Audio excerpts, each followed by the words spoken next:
So good evening, everyone. I do want to welcome you all on behalf of the Center for Community Transformation here at Fresno Pacific University to the first of two social business plan workshops here on January 25th at 6 p.m.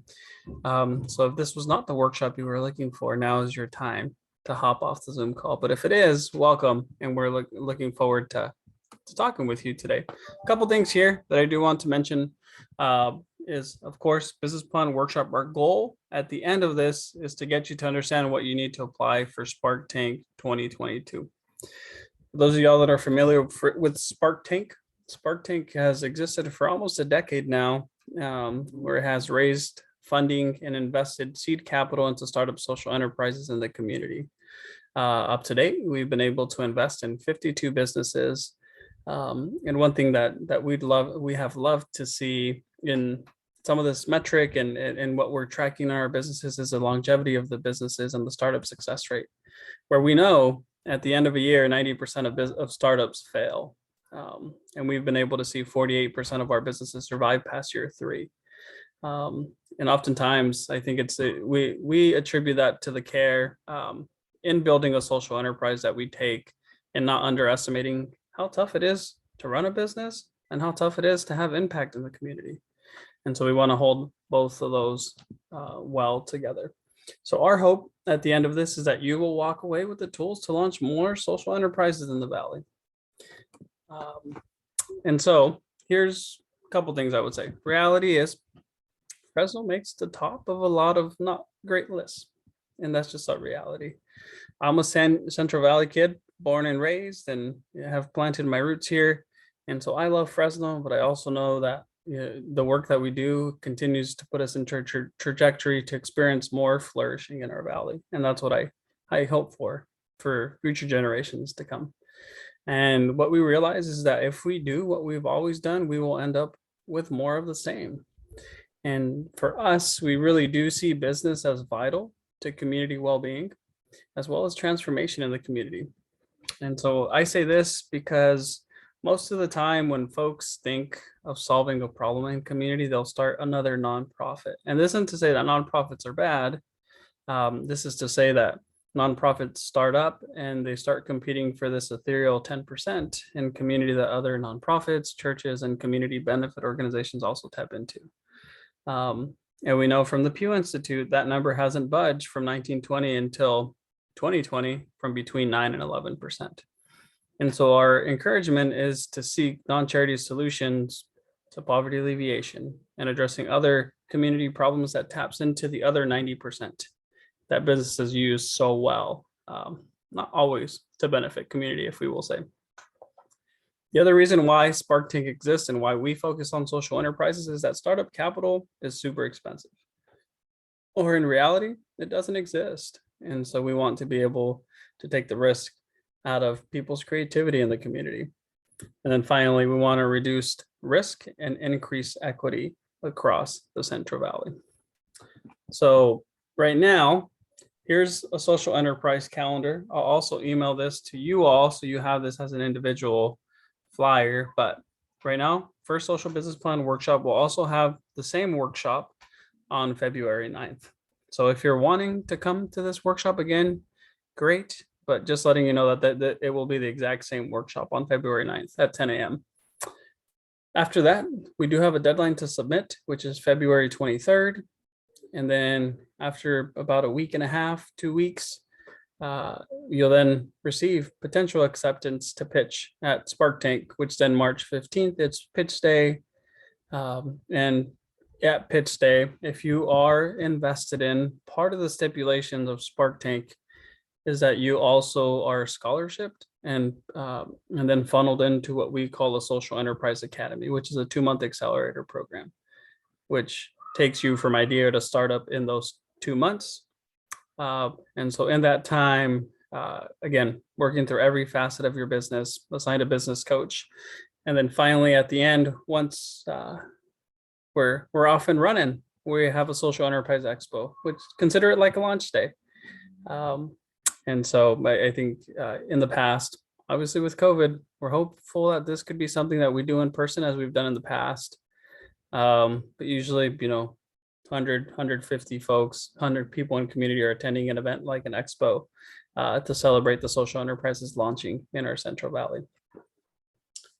I'm going to pause before I jump into some of the content here, but do I have any questions before I dive into more of our content? We doing okay?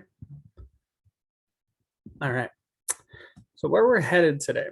So first things first is we're going to cover what social enterprise is and why we think it's a great option for impact in business. And then we're going to spend the rest of our time breaking down the steps to starting a social enterprise, as well as breaking down each question in the application for Spark Tank. I would say that many of the questions relate to each of the steps that we talk about today. So we're going to do both at the same time along the way. Two quick notes that I have here is that you'll get copies of these slides as I mentioned, and then I will ask you to throw questions into the chat box as we're going, only because most of the time the questions that pop up in this workshop are answered along the way. So my goal, again, is for you to leave confident in the next steps for you to build your social enterprise and for you to be prepared to apply for Spark Tank. And so with that said, let's get started here. So first question is, what is a social enterprise? Let's talk about the basics and why should I care about what social enterprise is and what it can do. I would say that we're looking at social enterprise because there are big problems in the world. From the street in our neighborhood to the planet as a whole, our world has a lot of big problems that affect people we care about. They affect ourselves. And whether it's your faith tradition, your calling that you care and that calls you to care about this problem, whether it's someone you know who's facing a big problem in their life, or perhaps you've gone through these painful experiences. Many of us want to create a better place, a better world. And we all know that most of these problems can't necessarily be fixed by a social media post for awareness or a GoFundMe or an afternoon volunteering, which are all great things and needed in the community, but many problems need a solution that make a big enough difference and make a difference that can last. And so social enterprise is a unique model of solving these big problems because it provides the ability to grow big. Grow as big as you need in order to address the size of the problem and the ability to make money so you can, at the end of the day, keep going. And now I would say these are big statements. So let's dive into what a social enterprise is and what it means. So for us, when we talk about the basics, at its core, a social enterprise is a business that exists to solve a problem that's either social or environmental. And so when we talk about social impact, again, our goal is really to identify and then also benchmark and be able to measure this impact. Sometimes we have the conversation in saying, is it really an impact if it cannot be measured? And so depending on who you ask, you might get different answers, but we want to make sure we do our best to be able to measure these. So I would say there are two parts here. There's the problem and then there's the business side. So we'll call this the impact and the business. You could say, well, a lot of businesses have a mission statement. So what's the difference, Carlos? Well, something that separates social enterprises is that they exist because of the problem in the world and that they are trying to solve. So most of the time, the problem is the inspiration for the social enterprise. And so something to remember for all social entrepreneurs, the better you are at both business and impact, the more impact you will make. Now, as we talk about business and impact here, first thing I would say is social enterprises care deeply about both components. And so they set goals for both, measure progress for both, and make improvements on both. Some people might say that these two components are two things that don't mix well. They're kind of like oxymorons, like people mention jumbo shrimp, like, okay, shrimp's little, jumbo's big, right? Kind of contradictory sometimes. And so you could say it's kind of like a game of tug of war, where oftentimes in communities, we've seen businesses take advantage of people's systems and the communities don't really want anything to do with business. And so vice versa, then those communities start to see businesses as imperialistic and that they don't return good at doing good for people and community is intention with making money. And we argue that that isn't necessarily true. And so We would say that in social enterprise, you can shape your model so that impact and business actually complement each other and your decisions can benefit both. And the best social entrepreneurs become awesome at solving problems in the world they care about and also awesome at building successful businesses. So to get a bit more specific, I'm going to mention a couple broad categories, three broad categories to be specific on how you can go about making an impact. And so we'll go through these quick definitions of each and then hop into some examples to get a real life picture of what it can look like. So the first is an embedded model where the focus is on the product or service. Let's use a pretty simple metaphor here. So let's say you're a farmer and you grow vegetables. In an embedded social enterprise model, the vegetables itself solve the problem, probably by someone eating it. Maybe they're lacking certain nutrients and your vegetable provides the nutrients they need. The second type is an integrated model where the focus is on how you run your business. Using the same farmer metaphor in the integrated model, what solves the problem is how you grow the vegetable and or who you hire to grow and pick the vegetables. Maybe the way you grow your vegetables takes carbon out of the air and puts it back into the ground, or maybe there are some local young adults who are feeling hopeless and you're now providing them with a job they can do. And then finally, there's the integrated or give back model, we would say, where the focus is on how you give back with what you have left over. In the farmer example, you take the money left over from selling your vegetables and use the profits to solve problems. So maybe you donate money so that schools can buy books for kids. So I would say these are the three basic categories, and I do have examples just to bring them to life for each of y'all. So the first one is community music school. This was actually funded here at Fresno Pacific University and founded by Eric and Sheena Leung. They saw that local junior high students had little to no access to what they would call private music instruction. And the reason they saw this was because as music directors at a university, when they would go to judge music competitions, they would notice that the more affluent parts of town their high schools would have fantastic music programs, and middle school and junior highs would have fantastic music programs. But our lower to moderate income communities were not as great. And what they found was that it simply came down to private music lessons. And so they specifically set out to develop this skill set that could address this need. And so on one end, you have the impact problem. Local students had little access to music or after school programs. And on the other end, they originally had thought students or parents could pay for these services, but then they realized schools actually have money designated for these types of programs.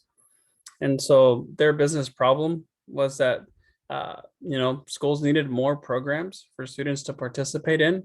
And so while they were giving great music lessons, right, the school district itself was actually addressing the issue of paying for these music lessons and sustaining their operations. And so this is an example of an embedded social enterprise model where then it grew from just Fresno Unified paying $15,000 a year for this program to Madera Unified and Fireball, Selma, Kingsburg, and a lot of these smaller rural districts using FPU's community music school. The second example is Neighborhood Industries in the Tower District, founded by AP and Brian, some dear friends here. But they saw a large amount of people in the neighborhood who didn't have a job and had multiple barriers to employment, who just needed a chance and some professional development. Some of these people were coming out of homelessness, some were coming out of rehab, some of them had been out of a job or had potentially a felony on their record. And one thing that we realize here at the CCT is when someone has a felony on their record, they don't qualify for 60% of jobs in the Central Valley anymore. And so what do we do if someone has turned their life around but has a scarlet letter that they walk around with? And so when we come back to this model specifically, we look at what AP and Brian did is they started a thrift store to provide affordable goods for residents in their neighborhood. And they started training and employing those neighbors with barriers to employment. And so we see this as an example of an integrated social enterprise. So how Neighborhood Thrifts runs their store by hiring these certain types of employees and equipping them solves the problem that these employees are facing. And then finally, Lana Coffee. For those of you guys who might be Lana coffee drinkers, church in Fresno here spent some time in Thailand and saw that some of the villages needed access to clean water. Some families had to walk miles to simply have access to water. The other problem was that this village also grew opium and was often raided by the local gangs to just steal their crop. And so what this church proposed to them is, would you consider growing coffee beans? And we would purchase those coffee beans. And so they had an idea to buy the beans from these farmers, roast the beans in the US and sell the beans to churches, coffee shops, and restaurants. And then with the profits from selling these coffee beans, then Lana Coffee would be able to create clean water wells that provide fresh water for these villages in Thailand. And so we know that just last year they provided about 600,000 gallons of clean water for the hill tribes in Thailand. And so, yeah. And I think if I remember this number correctly, I do have it cited here, that up until 2019, they actually, since their operations, they are projected to create 7 million gallons of clean water over the next 20 years in Thailand.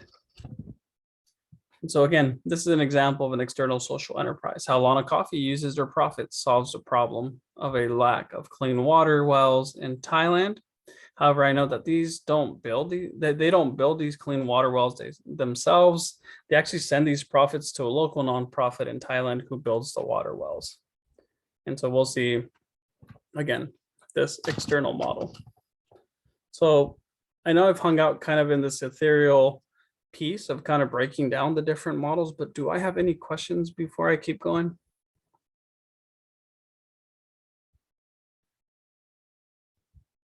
Okay. Let's keep chugging along. So I would say, Actually, Carlos, go ahead, Ashley. is there a way that that we can contact you after? Yeah, absolutely. Your question is to contact me after. Did I hear that correctly? Yeah, just so if I have any questions, like. Yeah, I'd be happy to even just, set up a time for an appointment here to meet and talk through any kind of questions or comments that you may have. I have a question. Go ahead. Hi, Bethany. Hi, are there two different models? So is it a benefit corp for a social enterprise? So when you think of B Corp, right? There's a B yeah. Corp that exists. Most of that is a tax designation, but the B Corp itself, it being the legal structure for an entity like an S Corp or an LLC or partnership, the B Corp, again, being a legal entity that a business forms as, it actually requires very high levels of impact reporting to be able to qualify as a B Corp. Okay. So yes, it does exist, but it wouldn't be a way of doing business per se. I consider it more as a tax designation that influences operations, if you will. Okay. Well, what about the other one, the social? I know I'm not saying it right. I can see social enterprise on here, but there's another one. Social impact company. Something like that. Yeah. There is a certification out there that different institutions that are accredited give. And so, yeah, I know there's like a benefit good corporation. There's a green corp certification that exists out there. So depending on the type of social enterprise and their operations would be the type of certification that they may attain. So that themselves, I would say, are a little bit different than how you structure your business. But again, it's just, think of it as like a seal of approval, I would say. Okay. So after you've done business like this for a while, then they say, oh, well, you do well at this. You'll have to show things like, what metrics are you keeping? What are your what's your profitability? They'll start looking at workforce as well. And are you effectively managing, your income to your workforce and such? So as our recommendation has been in the past, we wouldn't necessarily recommend trying to form as a B Corp from the onset, just because of how difficult it is to attain the B Corp level certification. Okay, okay. Thank you. But we do have a lawyer if you would like to explore that conversation. Yeah, okay. All right, thank you. That's a great question. And again, feel free to chime in if you do have other questions as we're going through this. So I would say when we distinguish between the two, again, nonprofits rely on donors and grants, where social enterprises rely on customers. I would say that neither is inherently better than the other. We're just really excited about the potential that social enterprises have to scale. I will say that there are social enterprise nonprofits that exist out there where they're nonprofits with revenue streams, right? But they still have some sort of charitable contribution that comes into their entity. And Question. So, can you hear me? barely, but Okay. go ahead. So I just, okay, so the little story that you told earlier about the thrift store and how they offered job training to the men and women that were struggling on streets. So when you were saying that, it's exactly what I'm trying to do, but like but I want to link up with the drug programs that I'm very, very familiar with because I've spent most of my life out there in those places. So would I be able to have a nonprofit and also will the thrift store be mine and then the nonprofit will be offering job training to the men and women in recovery? I would say let's maybe talk offline, Ashley, Okay. and I could definitely, just because it'd be hard to answer that question without knowing a little bit more of what you're planning here. But Okay. So I just want to know if am I going the right route this way? yeah, I mean, in short, no one owns a nonprofit. So if you're looking to own a business, a nonprofit wouldn't be the way to go. But you could structure a nonprofit with a for-profit subsidiary or vice versa, where you split a for-profit entity and a nonprofit entity. But I'm happy to kind of walk you through those offline to kind of see and kind of get a handle on maybe where you're at and maybe assess where you're going. Okay. Yeah, Right. that's a good question. Couple things here. Again, when we think about social enterprise and traditional business, the difference between the two, traditional business is their main goal is making money, profit at all cost, and impact is not really built into the business model, even though some businesses say, hey, I'm gonna make all this money, and if I am profitable this quarter, I'll give back 2% of what we made this year. All right, so that does exist. And you might hear the term corporate social responsibility thrown out there often. On the other end, social enterprises making money is seen as a tool for creating more impact. Impact is integrated into the core of the business model. It's measured and has goals like finances. I think of Cornerstone Coffee Company, a social enterprise in downtown Fresno, connected to the Lighthouse Recovery Program, which is a sheltered for women who have drug and alcohol addictions and they provide other rehabilitation services. But the coffee shop itself, I would say there's nothing inherently missional about selling coffee, right?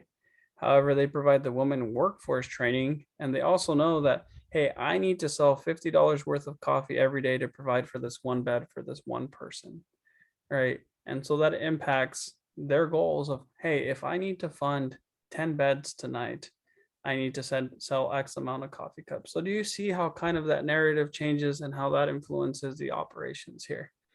And so again, I will come back to there's nothing inherently wrong with making money. But there is, I would say, a moral kind of struggle depending on how you're making that money, if you will, and the exploitation that happens along the way. But that's a soapbox for another day. So all that to say is we are very excited about the proponent and the potential of social enterprises. So the big question here is why. So again, to summarize why we encourage you to consider building a social enterprise is because I believe that it's something that can grow big and grow it as big as you need to make money, which then will support you in changing the world, or at the very least, change someone's world. And so that's why we're out here doing this. So honestly, I could end it right there and let this be a motivational speech and turn to the next slide and sell you the course for $27.99, but that's not going to be most helpful to you. And so instead, let's talk about how to build our social enterprise. So Devondria, do I see I see your hand raised there? Yes, and you may or may not address this, but I figured since that last slide just kind of made me think about business plans and maybe how important is that to have. I've seen one that someone sent that was like 20 something, 30 pages. I got overwhelmed. I'm like, I'm out. Yeah. And then I am signed up to take a webinar that tells you about making a one-page business plan. I don't know how everyone else is, but I've ran my business without one. However, I've heard about benefits of having one. Definitely, it helps you to get very clear. If you ever wanted to go after a loan or something like that, they may ask for it. So I've heard of all these things. I personally don't have one. How important is this for the social enterprise? Like, is that or overall, how important is that? Because I'm struggling with that part. Yeah, and it's a good question, actually. So some folks on this call have actually been in one of my entrepreneurship classes in the past, and they know that I personally, and even as a center, we would distinguish the difference between an entrepreneurial venture and a small business, right? Because on one end, in entrepreneurship, you are trying to figure out what problem you're solving and what solution you're providing. Once you're a small business, you understand what you're doing. And I think of this as like master's level studies. Like, you don't write your thesis first and then do all the research after, right? You do all the research and then you're writing as you're going. And so in the same way, I don't find a business plan especially as helpful for folks in the idea phase at the beginning, because you'll write a 10, 30 or 50-page business plan. And once you start talking to customers, they'll blow up that business plan and is obsolete next week. Like, I can't tell you how many times I've had people come in with really beautiful business plans, and then their customer just say, like, I really don't care what you propose to me. Here's what I actually want, or this is how you can help me solve my problem. So it does take out some guesswork in some areas, I would say. But if I were to prioritize, 5 hours, like, I don't know about y'all, but I don't have unlimited time, resources, or money to spend on my business, right? So if I had 5 hours over the next 2 weeks to either write a business plan or do something else, I would focus that time on talking to customers.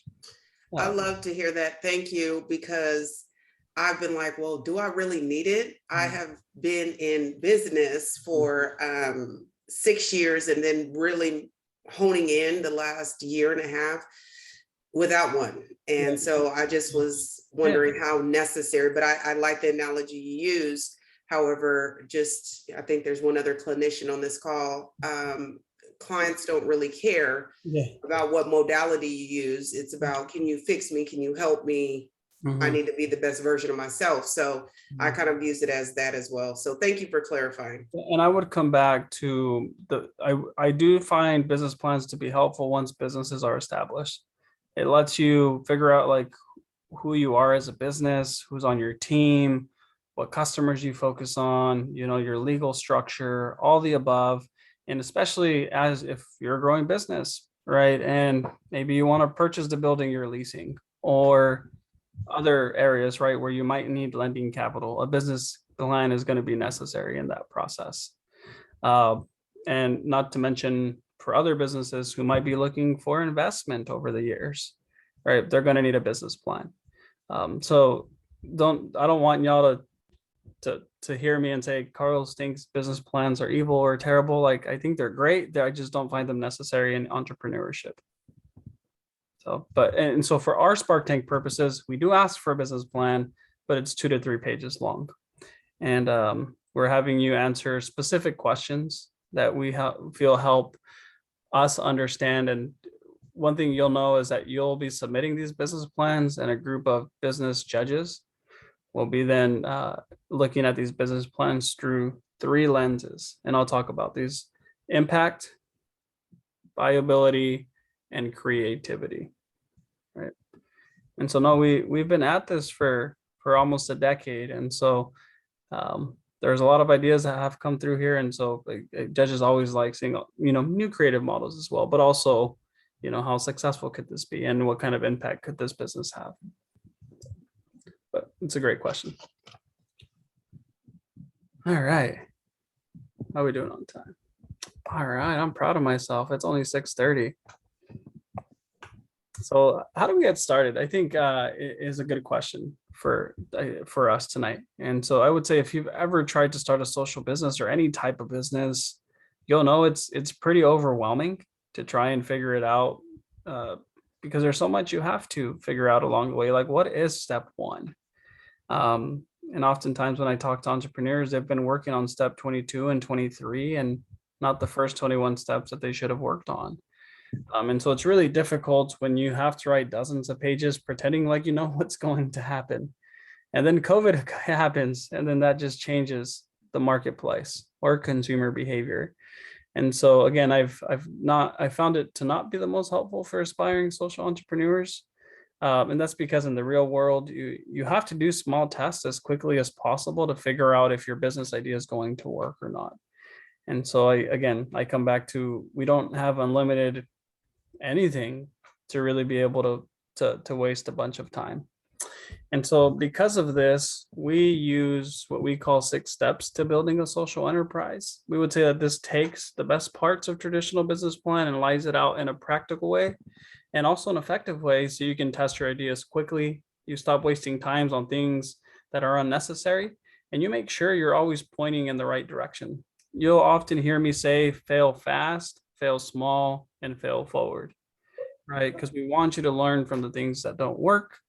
And I would say you don't want to keep doing ineffective things as you're scaling, because if you scale ineffectively, it's going to be very expensive and very difficult to tear something down and build it back up.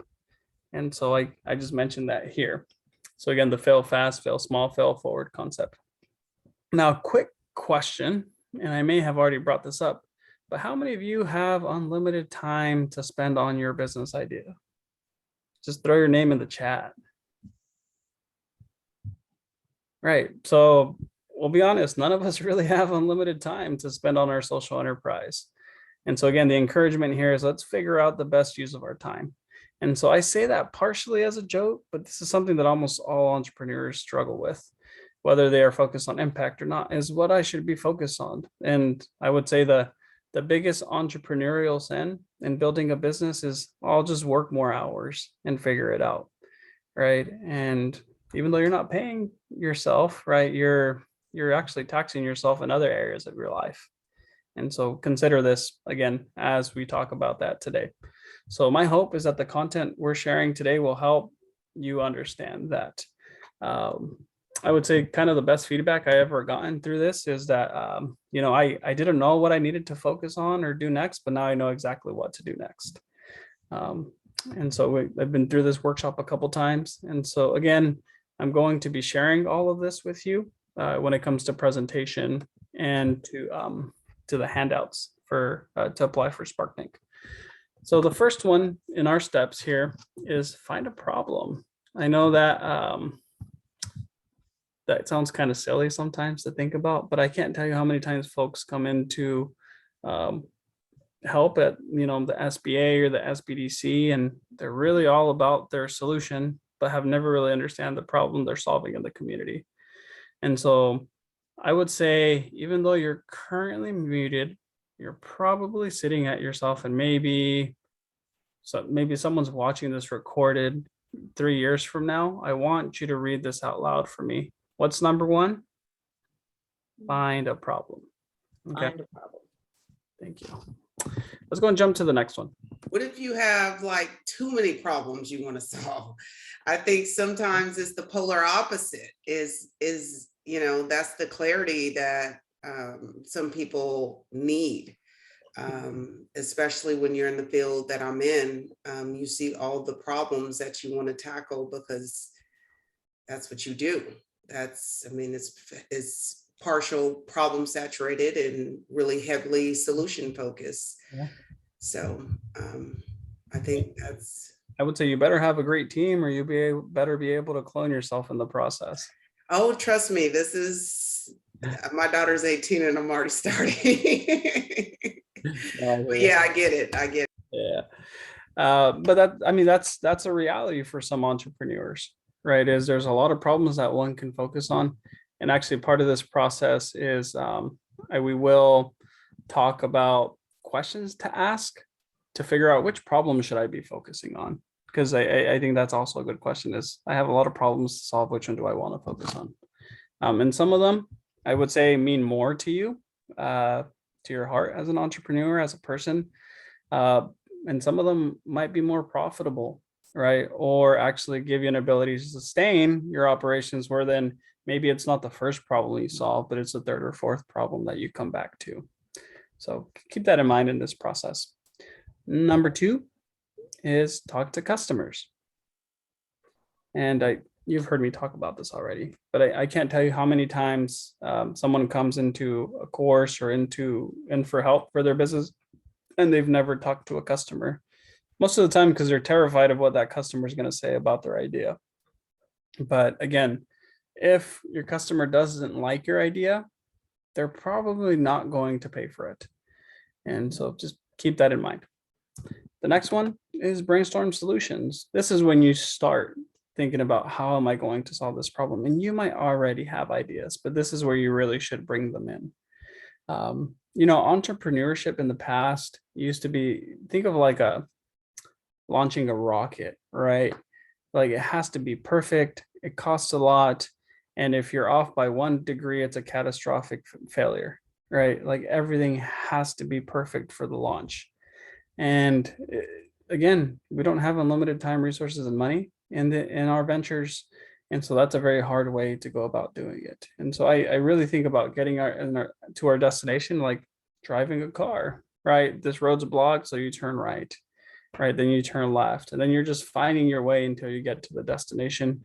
And the conditions of the road change, the conditions of the road influence what next steps you're going to take. And so it's this very same way in talking to customers here. So the fourth one here, and I'll talk about MVP, but it's called the minimal viable product. What's the most basic version of the solution that you can provide to a customer? And we'll talk about what an MVP is. Then finally, there's improve your MVP. And then finally, find more customers. And so you might notice, again, that problem comes first and that the solution comes later. Yes, problem comes first, solution later. Problem first, solution later. Problem first, solution later. And I'll say it one more time. Problem first, solution later. And I know it might be ridiculous at this point, but again, I can't tell you how many times I've had entrepreneurs say like that was probably the most helpful thing at their startup phase. And so in this process, you don't even start thinking about solutions until step 3. And so I will say there is startup and business lingo that we're going to use in this workshop, and I will break all of those down for you. I don't know if I mentioned this already, but I am a social worker by trade. I'm also an entrepreneur in building curriculum and professional development for school districts across the country, having done so for 38 states and over 300 school districts across the country. So I'll come back to, we really worked on identifying a problem and then building a solution eventually, because schools told us exactly what they needed. And then we regurgitated exactly what they told us and sold it right back to them. And so customers function in the very same way. And so again, MVP stands for minimal viable product, and it's basically the simplest thing that you can build to solve your customer's problem. And so the cool thing about your MVP is that it's the best way to get started and you learn about your customer's problem that you're trying to solve. So the first one, we say start with step 1, find a problem. And so we start with finding a specific problem that someone has. Uh, actually, I think you mentioned thrift store, right? Is that correct? So on the business side, somebody is looking for affordable clothing.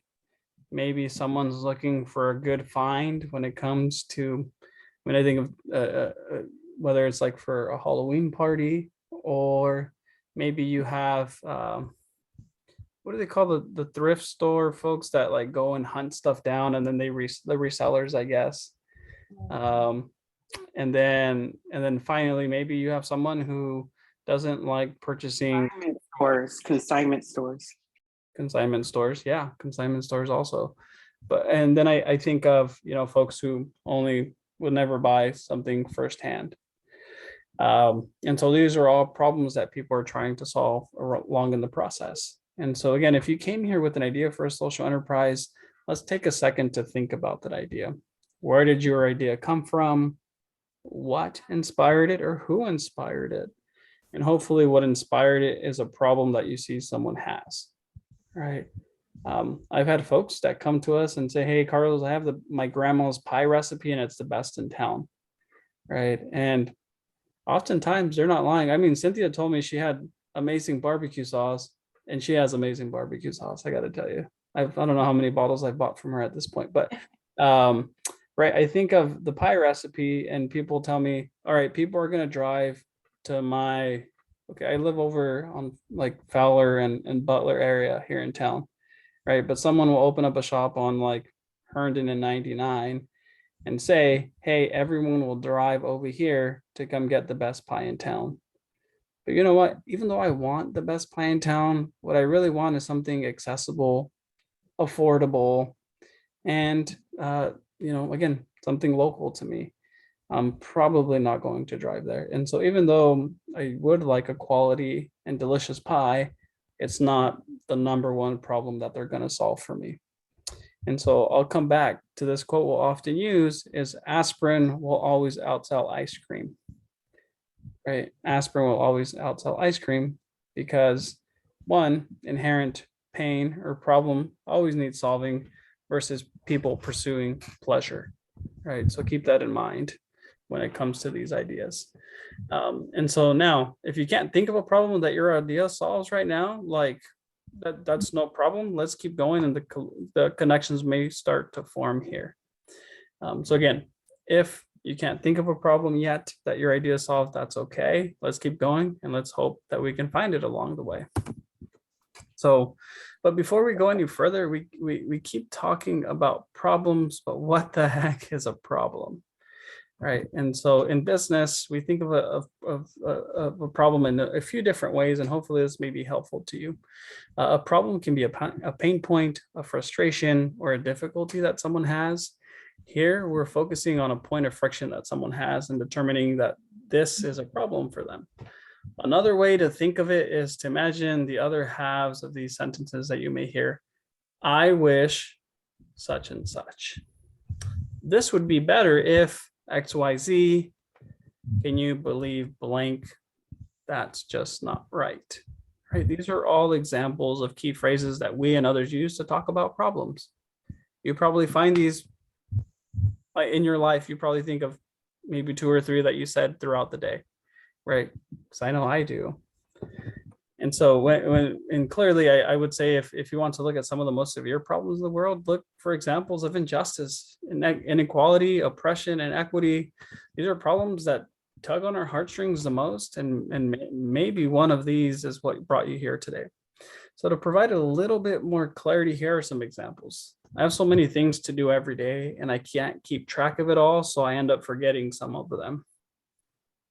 Right? That happens to me all the time, right? Or I want to eat healthy, but I don't have enough time. I have a record, so no one is willing to hire me. I can't drink the tap water in my neighborhood because it's so polluted and toxic, right? And so let's all take a second to think of a problem, just any problem that you think of, and put it in the chat box now. So this requires you to type in the chat box. But I want to ask you, what problem do you think of here?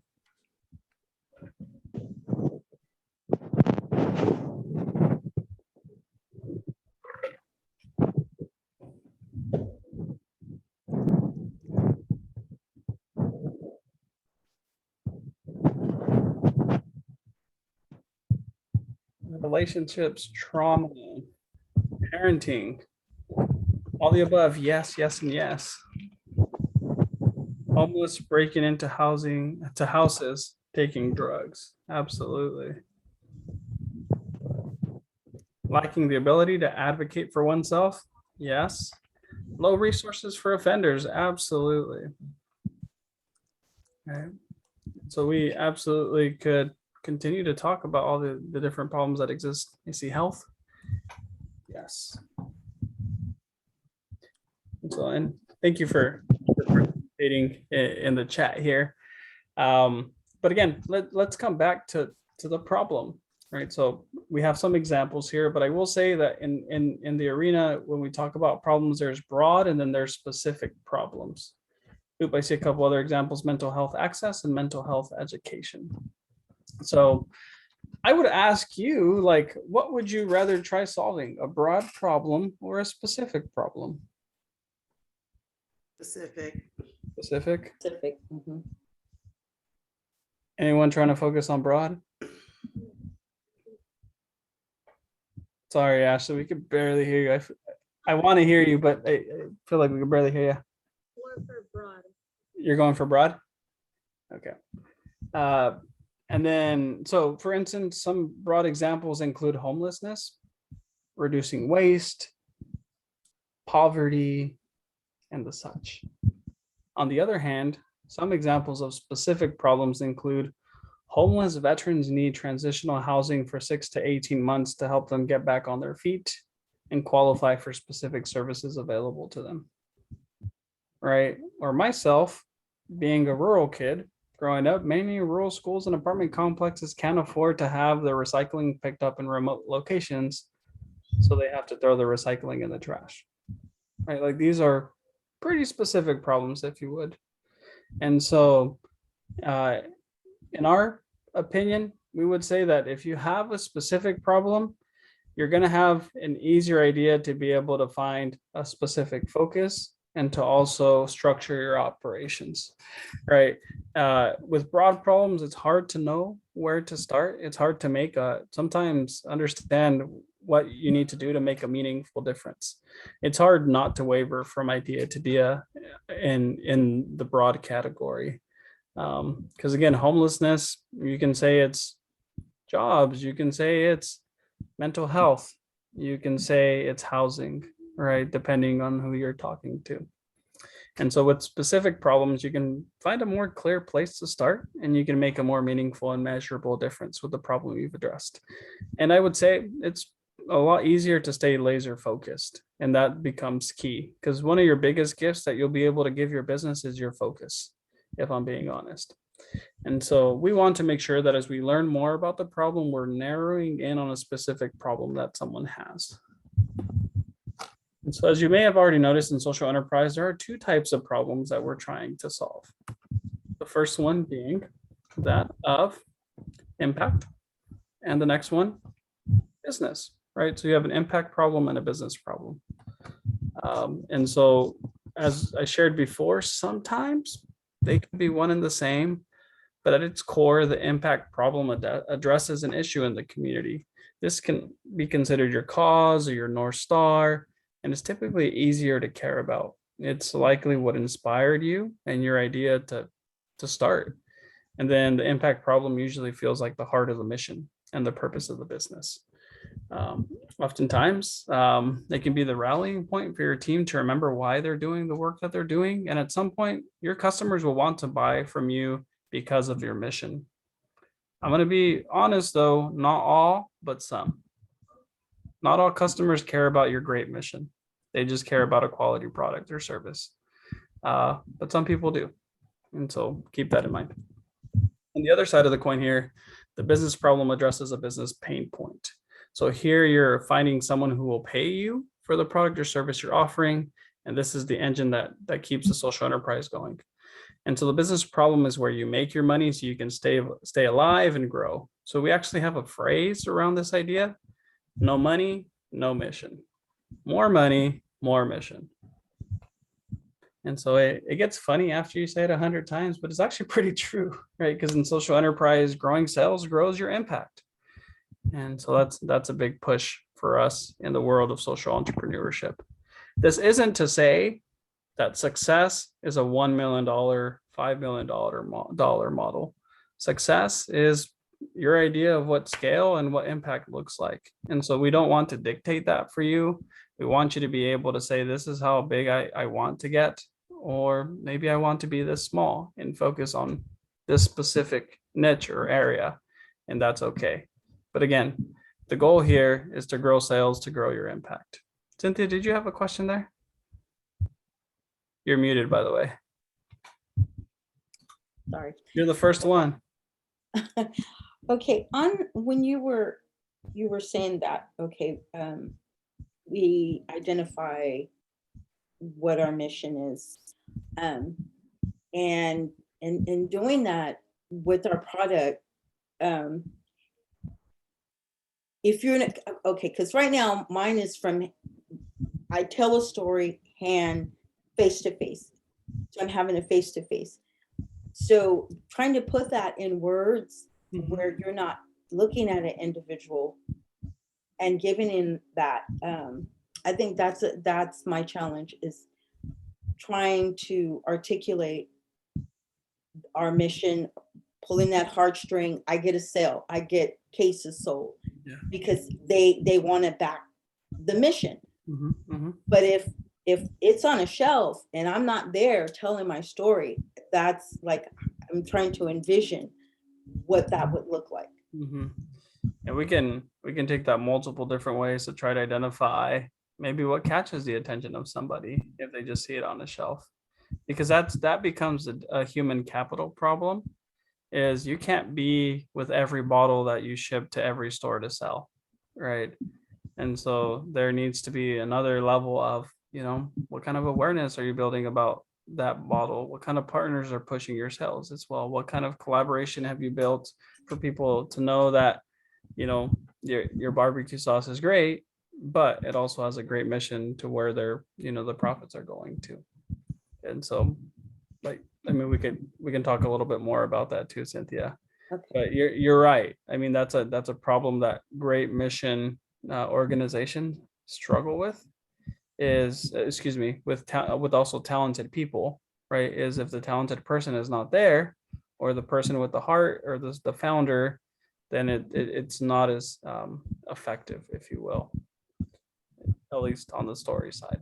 So yeah, that is something that I would say will always be an issue, but you can mitigate kind of the ratio of sale, no sale, if you will, by implementing other strategies. That's a great point. So going back to our two main problems here, because we're going to focus in on specific people, we're going to use these names to help it be clear. Impact is beneficiary and business is customer, right? So people who experience the impact problem are our beneficiaries, and people who experience the business problem are our customers. So with the example of Lana Coffee, the beneficiaries are the villagers who get clean drinking water, and the customer is me, who has my subscription monthly for a French roast, right? And so keep that in mind when it comes to what impact is and what business and what the business problem is. So beneficiary, again, person benefiting from the social environmental problem that you are solving, and the customer is the one who's paying you to solve their problem. So your goal is to develop an incredibly deep understanding of both, and then become great at solving both. You want to be consistently improving at both, understanding the problem and solving them. And so earlier I used the example of community music school. The beneficiaries are the students getting the music lessons, and the customer is the school district paying for these music lessons. And so this is a pretty good example of this. Oops, excuse me, I skipped a slide. But the other one, sometimes the two can be the same person. For example, if y'all ever used a Headspace meditation app, the beneficiary and the customer are both me, right? The person paying for the meditation is also the one receiving the mental health benefits of meditation. And so this can happen, and either way is totally okay, as long as you can make it work. So keep that in mind. So again, sometimes beneficiary and customer are one and the same, but not always. And then sometimes the beneficiary is the environment, is the planet, is a community. Sometimes it's not necessarily a person. So let's pause for a second. And I would ask, if finding a problem is so important, how do you make sure you solve a problem? Or excuse me, you found a problem. So on one end, how do you find a problem? It's from personal experience, right? Scratch your own itch, right? And so we're talking about personal experience here. So many would say that the best way to find and solve a problem, whether it's impact your business, is because you know the pain point yourself and you know how your potential solutions would work or not work. Next is what you observe in the world around you. Maybe this didn't happen directly to you, but it's something you've seen. So another way is taking the second one a step further, or excuse me, another way of taking this one step further is engaging your empathy into other people's experience, right? Listening to their stories, observing their actions, and empathizing with what you may think may be a difficult experience with them. And so honestly, empathy is so important if you want to start a social enterprise or any kind of business. Empathy is how you step into someone's shoes and help understand and feel their pain point. Because if you can't do that, it's hard to build something for them that will actually solve their problem. And I will know if you are, I don't see everyone on my screen, so forgive me if you raised your hand and I don't see you, but if you do use like the raise hand function, it'll move you to the top of my screen because I only see 3 faces in front of me. So next slide here. We don't have to tend to spend a ton of time on this now, but I wanted to leave you with these 2 simple exercises. So first is think through your day and recognize different problems or difficulties that you face throughout the day. Oh man, I hate putting on my sock in the morning, right? Oh man, now I have to cook breakfast for me and the family. Oh man, now I have to get in my car and drive, right? There's all kinds of little problems or big problems along the way that exist. And so they could range from things you don't like doing to things you avoid, all the way to things you wish no one else would ever have to get through. So those were just a few examples here. The second version here of this exercise is to think about the day of someone you care about and try to discover the problems they face. I often think about my son and the problems he faces in his life and how I can solve all of them for him. Not that I can, but I do often think about this. And so this, again, could be a family member, someone you work with, or a stranger you encounter as you went through your day, such as potentially a family sleeping in a car. And so similar to your day, think through the things that they don't like doing, things that they want to avoid, and things that they would never want others to go through. So how do you find the right problem? How do you know it's an important problem? How do you know this is a problem where you can make money? How do you know this problem is right for you and your team? So there are questions that your founding team should think through early on in this process. And so it helps to start with a foundation of self-awareness and empathy. Self-awareness, we would say, is a key for a social entrepreneur. Do I genuinely care about both of these problems I'm trying to solve? Impact in business. And so I would come back to empathy being a key for life. But in social enterprises, again, it allows you to step into the shoes of the beneficiary and customer you're serving. And so the next way is to tell is by trying to find someone whose hair is on fire. And a lot of venture capital investors talk about finding customers whose hair is on fire. The problem is so intense that if you handed them a brick, they would probably snatch it from your hands and try to put out that fire. Right now, it's pretty ridiculous metaphor when you think about it, but it's trying to help you determine whether this is a serious enough problem that they'll take whatever is in front of them, or if they don't think it's a big deal. How do you know? We would say that the best way is to talk to customers, as we mentioned here. And so fortunately, that leads us into step number 2. But first, let me share a quick lesson here. I would say, one local entrepreneur here in the community spent all of their time over 6 months talking specifically to beneficiaries. Right. These were young people who wanted to learn personal finance skills. And so they spent 6 months talking to beneficiaries and close to 0 time talking to customers, which towards the end of this venture realized that there was probably universities and banks who would pay for it. And as you may guess, they started to understand how to solve the problem of these young people. But all of a sudden they realized that they had no customers to pay for it. So they could solve problem, but they couldn't fund the solution, if you will. And so again, don't forget to make sure you're solving a problem for your beneficiary and also for your customer, and that you're learning both about what they want, learning from both about what they want, excuse me. Last thing before we head into number 2 is, how do I know if this is a problem if the problem I'm solving is worth solving?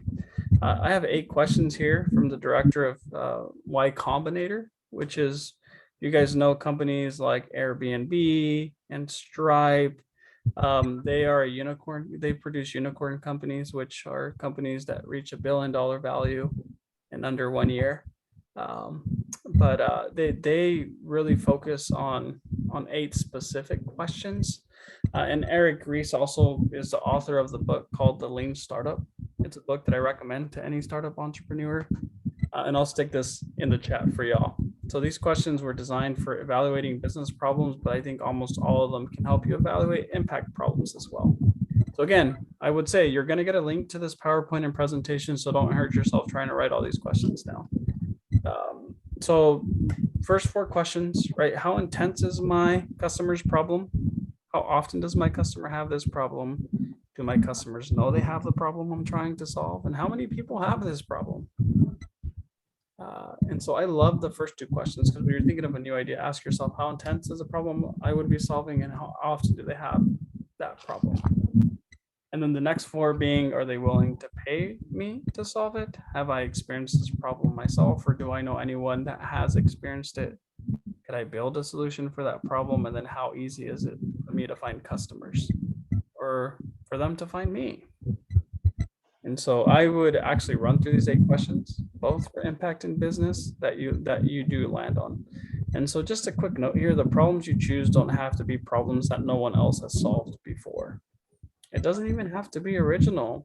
Like, just make sure that you are focused on this problem, on your customer and your beneficiaries problem, and you're improving the product. You're figuring out marketing and sales language and other aspects of building your company. Because I will tell you, any kind of disruptor in the market, whoever gets to a new problem first isn't always the one that ends up succeeding, right? They just prime the pump for the companies that come after them, that do it better, quicker, faster, or all the above. Devondria, do you have a question there? Yeah, one, I don't know if I'm the only one hearing a huge feedback loop, but it's like a throbbing, Is it? and I'm trying to focus as much as possible, but I don't know if it's your mic or, that was one. Am I the only one hearing it? Maybe it's my end. No, you're not the only one hearing it. It sounds Okay. like something like a wind or a fan or something sometimes produce that. I am sitting under a fan. I will ask if anybody who's not muted can mute their mics. Let me turn off the fan above me. But if you see I get sweaty, I blame Devondria here. Okay, no, Stop. it instantly went away. I don't know, maybe it was yours, Ashley, but I don't see you sit next to anything, but it was like maybe I was, I wasn't sure. So it's back. So there's something on your microphone that I think is throbbing. Pulsating. It keeps pulsating. Yeah. Okay. Okay, so you're a fan. You don't have to blame me for sweating. And then the other thing is, please forgive me. I don't want to seem as though I'm monopolizing the time. So I hope this is okay, but I'm trying to get real. Built-in conversation to this Okay, process, so you're perfect. just fine. Okay. I have to go back to when you are the product, right? It's very different. If I was doing like distribution, like Cynthia with, I need to know where I can get this barbecue sauce now that Carlos hyped it up. Mhm. It's very different when you are the product. So yes, one, there's something you mentioned, unless I'm going to clone myself. The other part is, if I was going to be in private practice where I was seeing clients all the time, which I'm trying not to do. I really have made my business more corporate healing. So I do more organizational things. If I was open in private practice, like most therapists would do, I would be able to see all, right? The problems would be getting solved because I would be seeing these different clients. But since I'm not doing that, what I think has happened, and it's not until you're kind of, asking myself some of these questions, is I've gotten funneled in with these organizations that I work with to provide that. So if it's trauma-informed care, I provide that. If it's corporate wellness, so I'm doing, mental health and physical health stuff, then it's that veterans groups. So I'm all these different places. So I see all these problems and it's making it very difficult because I am the product to manage which one do I focus on when I'm actually working in all these different capacities. Yeah. So I don't know, that's where I'm having a problem is, and I heard you when you said, which one is closest to your heart, right? Like, which one do you care more? Do you let go of these things and then focus on that to pitch the product? Yeah. Or do you continue to do what you're doing and there may not, you know, how do you create a business plan when you're like that, spread that way? Well, you know, I come back even to like even running an organization, right? Like 70% of the things that I do, I don't really enjoy, but it lets me do the 30% of the things I love to do. And it lets me put people in position to do the things they love or and such. And so there will always be things that we don't enjoy doing that are not near and dear to our heart. So I know those are necessary, but to what you're saying here, I mean, you have multiple problems that you can focus on. You mentioned both individual and corporate institutional problems. I think like on one end, like I know a couple of businesses here in Fresno that, you know, got very large contracts with like Coca-Cola or Nike, and that became 95% of their portfolio. And then all of a sudden Nike or Coca-Cola dropped them, and then there went their profitability and sales, right? And so they had to build that up from scratch again. And so there is some risk to like, you know, limiting your portfolio of clients, if you will, to only one category. Or, you know, in one thing, I have a family member that struggles with bipolar schizophrenia. So it's very hard finding a psychiatrist for him in the Central Valley. We eventually found one, but it took a lot of calling and a lot of digging to find this person. And so specialization sometimes really pays off. But again, I guess I would say there is no necessarily wrong answer as long as you're finding clients, which it sounds like you're not having a problem there. I think it sounds like it's going to be the focus areas. But again, I come back to if, and this is kind of the balance is maybe it's the third thing I care about on my list, but it's my most profitable one, right? But because it's my most profitable one, maybe I hire another clinician to focus on that then frees me up to do the other stuff I wanted to do, right? And so Thank you. so- Yeah, and I have well, Spanish speaking clinicians I subcontract, but again, it's everything you said. So thank you for answering that. You got it. Omika, I saw your hand there, and then Regina. Just to kind of chime in, I was listening to what she was saying, where she has small fires here, there, but her passion is on one thing. What I found for myself in this hour is many times I've had good entrepreneurial ideas, but because I didn't think that I had what it took to build those things, I gave them away. And so in this season right here, I had said that I didn't want to work with children. I didn't want to do Sunday school. I wanted to give my own children away. But however, the concept of this business that I have in mind, it started off with one thing, but as I continued to let it, sit and look at it, I started to see an umbrella open up to where it's more than just one thing. What my focus is that I always felt like I couldn't communicate with someone my age because then I'm a know-it-all, or they just ain't got time to hear what I'm saying.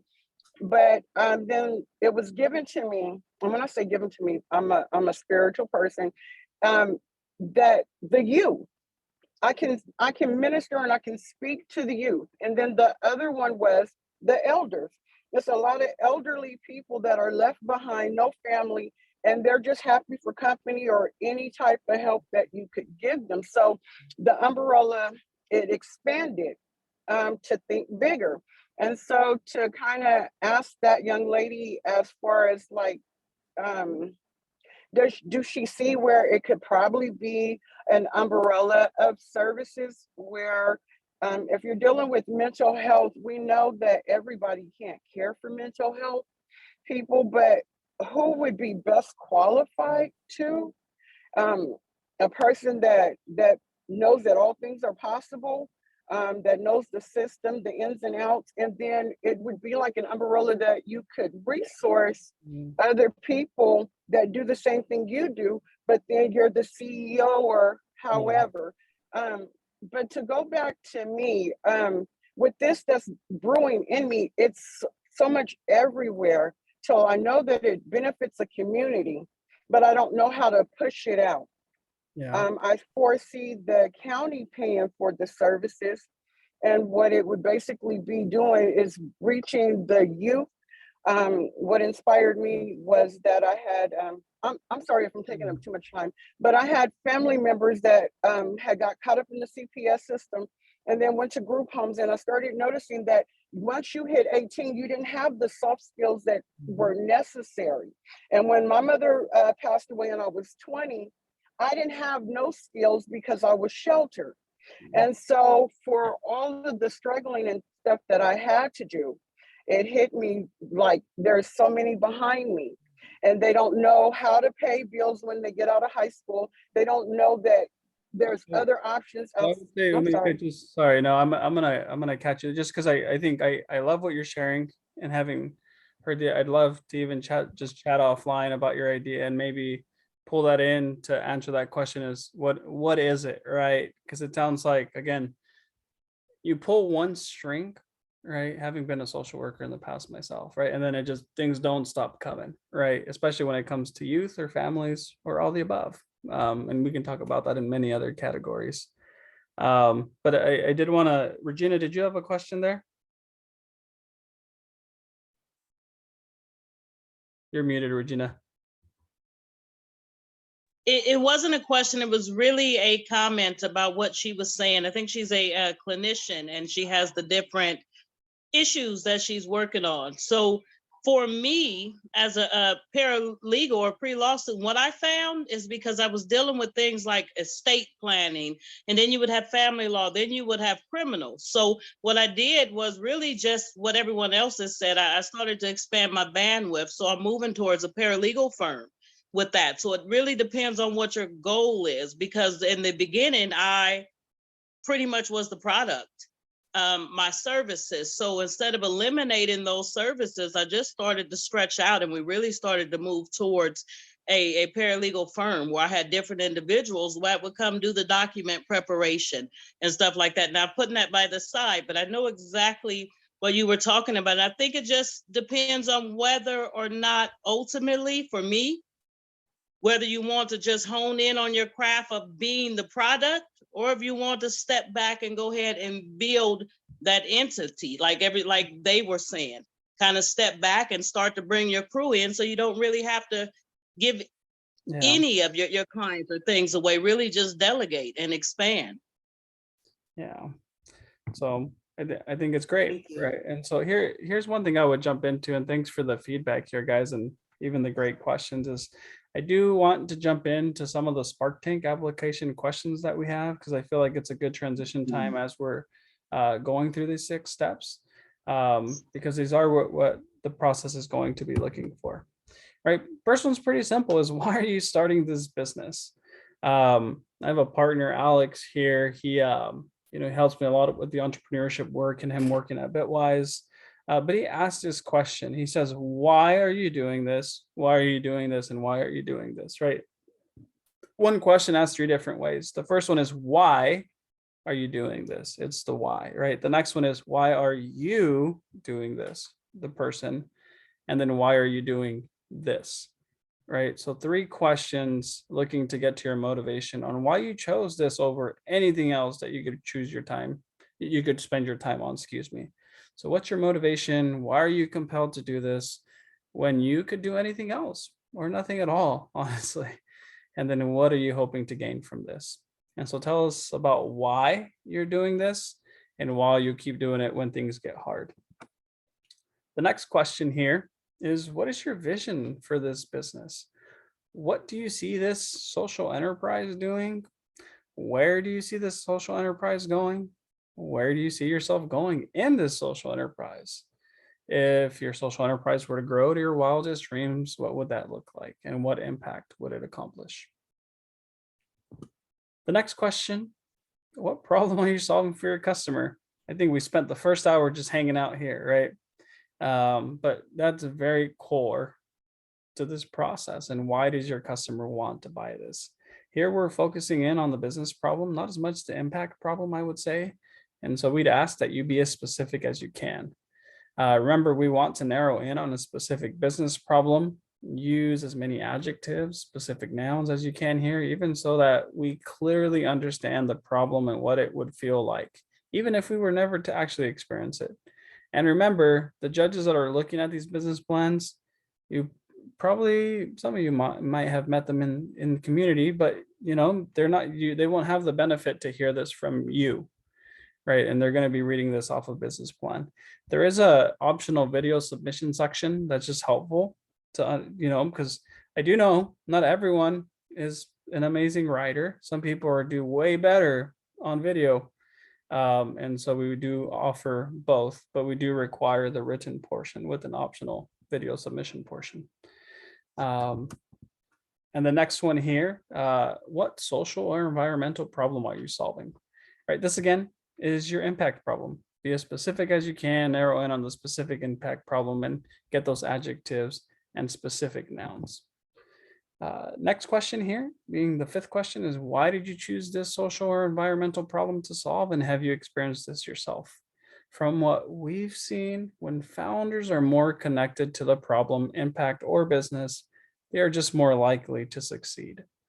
So tell us about the connection you have to the impact problem and why it's so important to you that you are going to push through the challenges and possibly in some of the difficult stretches that are going to come in entrepreneurship, right? Because I would love to tell you entrepreneurship is easy and is going to be all smooth sailing, but it's the complete opposite. It's very hard for those of you guys who have businesses, who have run businesses, and nothing is granted or promised. And so it's just a reality of entrepreneurship here. The sixth question is, what from your experience and background has prepared you to start this social enterprise? This may be the most interviewee question we have, I feel like, but building on the last question, do you have the skills and experience necessary to contribute to your portion of the business? If you are going to be responsible for selling things, have you ever sold anything before? If you're going to be responsible for the finances, have you ever kept the books? Right. So again, just because you are the founder doesn't mean you're the salesperson or anything else, any other roles that could exist within your business. And so tell us about the skills and experiences that you have that prepared you to do this. And in addition, you may have some personal experience or turning points in your life that has created a fire in you where you can't not do something about what you want to focus on. And so if you haven't addressed that in any other question yet, we want to know that about that fire here. Seventh question, and then I'll pause for questions here. If there is anyone else on your founding team, tell us about them and their role in the company. We know, again, entrepreneurship, we don't recommend doing it alone. Build a team, right? We all have different working styles and personality traits. And so I don't imagine that all of us have everything that our businesses need. And so that's why it's great to have partners for the journey. And so now that we've gotten to know you in the previous question, tell us about co-founders. What do they bring to the table? What does having them on your team make you more likely to solve the impact or business problem? And why do they make your social enterprise more likely to succeed? So I would say not now. These are not the people who are like your cheerleaders, right? This isn't, you know, I think of like your aunt or even your mama who like tell you any sweet nothing in your ear to make you keep going, right? You want to hear the honest truth and people that are going to lean in on the hard work. And so people are going to help you out from time to time. People are going to be sounding boards for you. There are people who are invested as you are, probably putting in similar hours or maybe even deserve some equity ownership of that. And if you don't know what equity ownership is, that's okay. We can talk about that later. Not in this workshop, but you can always reach out to me. We can talk about that. But going through the first 7 questions on this application, any questions for me? Cynthia? Okay. So going back to asking your customers. Okay. And all of this has been word of mouth. I don't have a Facebook page. Would you suggest we do that before our submission, or just use it as a projection of what it would look like? This is what we're planning, or should we already have this in place? Because most of my customers, it's all been word of mouth, and then they tell me their experience. Mhm.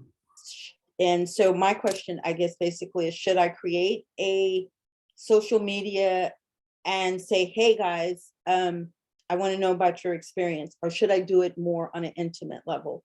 Yeah, I would say yes, like yesterday, create social media channels. But I would also say understand what social medias are and aren't, right? Really, they're a medium for like conversation with customers. They're not, if you're using it just as like a blowhorn or a megahorn into space, that'd be the wrong way to utilize a social media channel. It's for customers to get to know you, what you're doing. And so I would really encourage that, not even for this proposal itself, like that's something that whether it's yourself or somebody that you know could manage it, it just will help you, create another presence. Because again, I think of as when I think of my customers, right? What do they do? Where do they frequent? Where do their eyes flock? Right? Is it Instagram, Facebook, TikTok? I don't know. There's a lot of other apps that I haven't used, but there's all these social media channels that exist. And the only reason why I was hesitant, and I haven't done one before, is because I wouldn't be able to keep up with the demand. Yeah.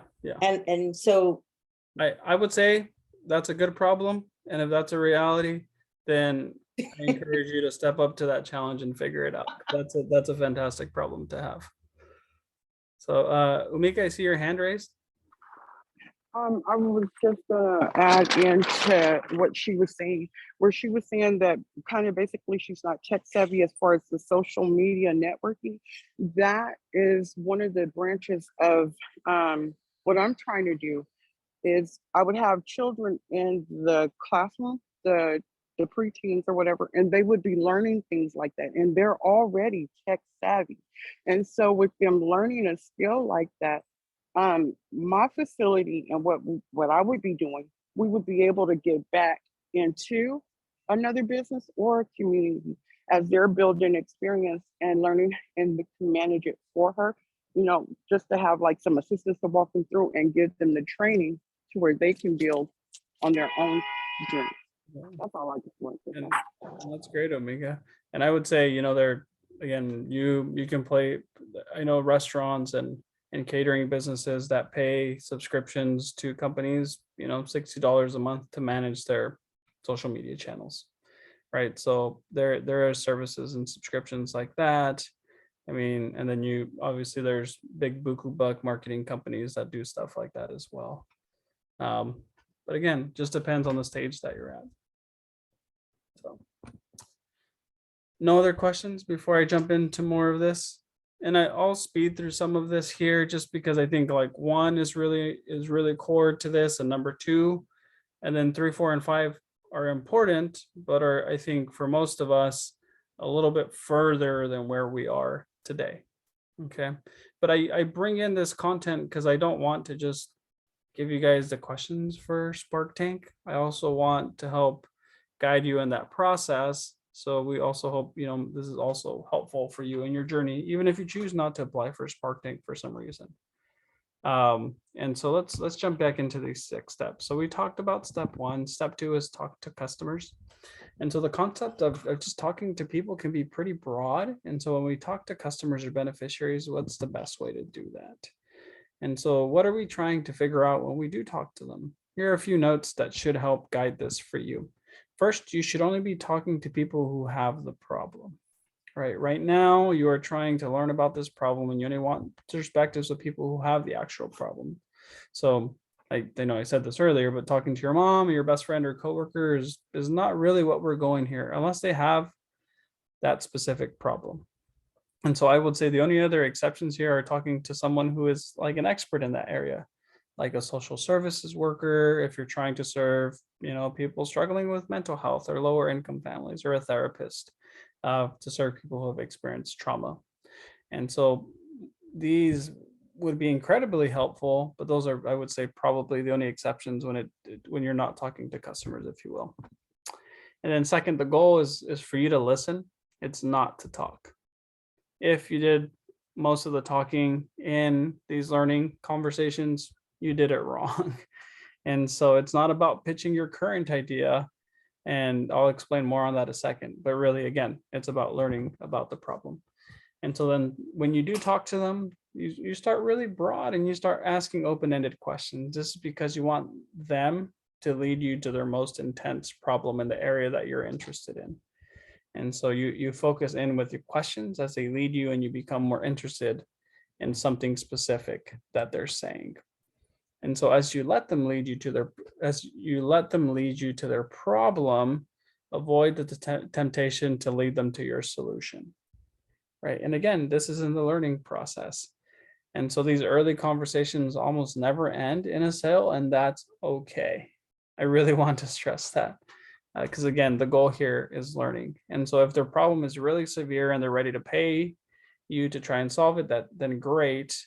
But you don't want to close a sale and then be disappointed that it doesn't solve the main problem that they were trying to solve, because they're probably not going to come back after you created all that trust with them. So something to keep in mind. And so remember, your solution is your current best idea to solve their problem, but the foundation is their problem, which you are trying to discover more about here. And so to learn more about this problem, you're going to find people who have the problem you're trying to learn about, and we want you to start an open conversation. So to guide you through these conversations, we've gathered 5 questions from Heaton Shaw and Eric Mijakovsky here that we have found to be super helpful to our startup entrepreneurs over the years. And so you'll use these questions to open up a natural conversation, even though you have a list, right? Don't get stuck on, you have to ask all 5 questions, right? The first question is, what's your number one challenge around blank, right? All of you posted different problems in the chat. That's where you start. Then question number 2 is, can you tell me about the last time you had this problem, right? They probably have a specific example or experience when they experienced that problem. And so I would say that these are probably the most important questions, and they're going to point you straight to the gold mine of information. And so again, you're going to have to figure out how to fill in the blank, but I feel like all of y'all are able to do that, right? When this personal finance app that I mentioned, they filled it with, what's your number one challenge around managing your money, right? Pretty simple question, pretty broad. And so what is in the second question, right? They were trying to understand the story and the narrative around their experience and what they experience and what they would call their problem in managing money. And so the answer here will give you a lot of context so you can figure it out in a good way. And hopefully at the end of this, build a solution to be the superhero in the story. The other 3 questions here, why was this hard when it comes to them describing their problem? Have you tried anything to solve this problem? And then finally, this is probably my favorite question, is what don't you love about the solutions you've already tried? Right. And so to me, this is when I would say, even sometimes it's not even the 5th question. You might need to prioritize it in a different way, but it helps you understand what they don't like about what they're currently using and what you can do to be different or better than a potential competitor that exists out there. So Devondria, I see your hand raised. Quick question. So in the scenarios that I talked about, who would be the customer? The contractors, organization, or the people that you are actually directly, the employees? Who's paying? Contractor. So be the contractor. Okay. Most times a manager or HR director. In a school district, a federal programs director, director of curriculum and instruction, There's all kinds of titles that exist out there, but just think of who's the purse, right? Because employees will have a different idea of what the problems are in the workplace than the acting manager most of the time. I find it rare when they're really clearly aligned, to be honest. And I obviously that's not my area of expertise per se anymore. It's definitely your field, but that's just was my experience in the past. So yeah, I used to call folks who we were trying to talk to the purse, right? The people who was the gatekeeper to the money. So, and that's who we were focused on talking to, because I could talk to in a school district, a teacher, a psychologist, a vice principal, a principal, but none of them, or even a superintendent, none of them are going to pay for it. It was often someone else. So, in talking to customers, again, these questions, I would say, don't be so rigid and stuck to the list, and make it very natural. But again, these open some doors for you and you should walk through them. And so you're trying to learn more about the problem, and in a way become obsessed with that problem, but you have to resist the urge to tell them about your great idea, your great solution that you have. And then I would say, as you go through these questions, they are going to tell you their biggest pain points and specifically what you should be doing to solve them. They might not say, Cynthia, you can solve my problem this way, but they would say, I really wish someone would solve my problem this way.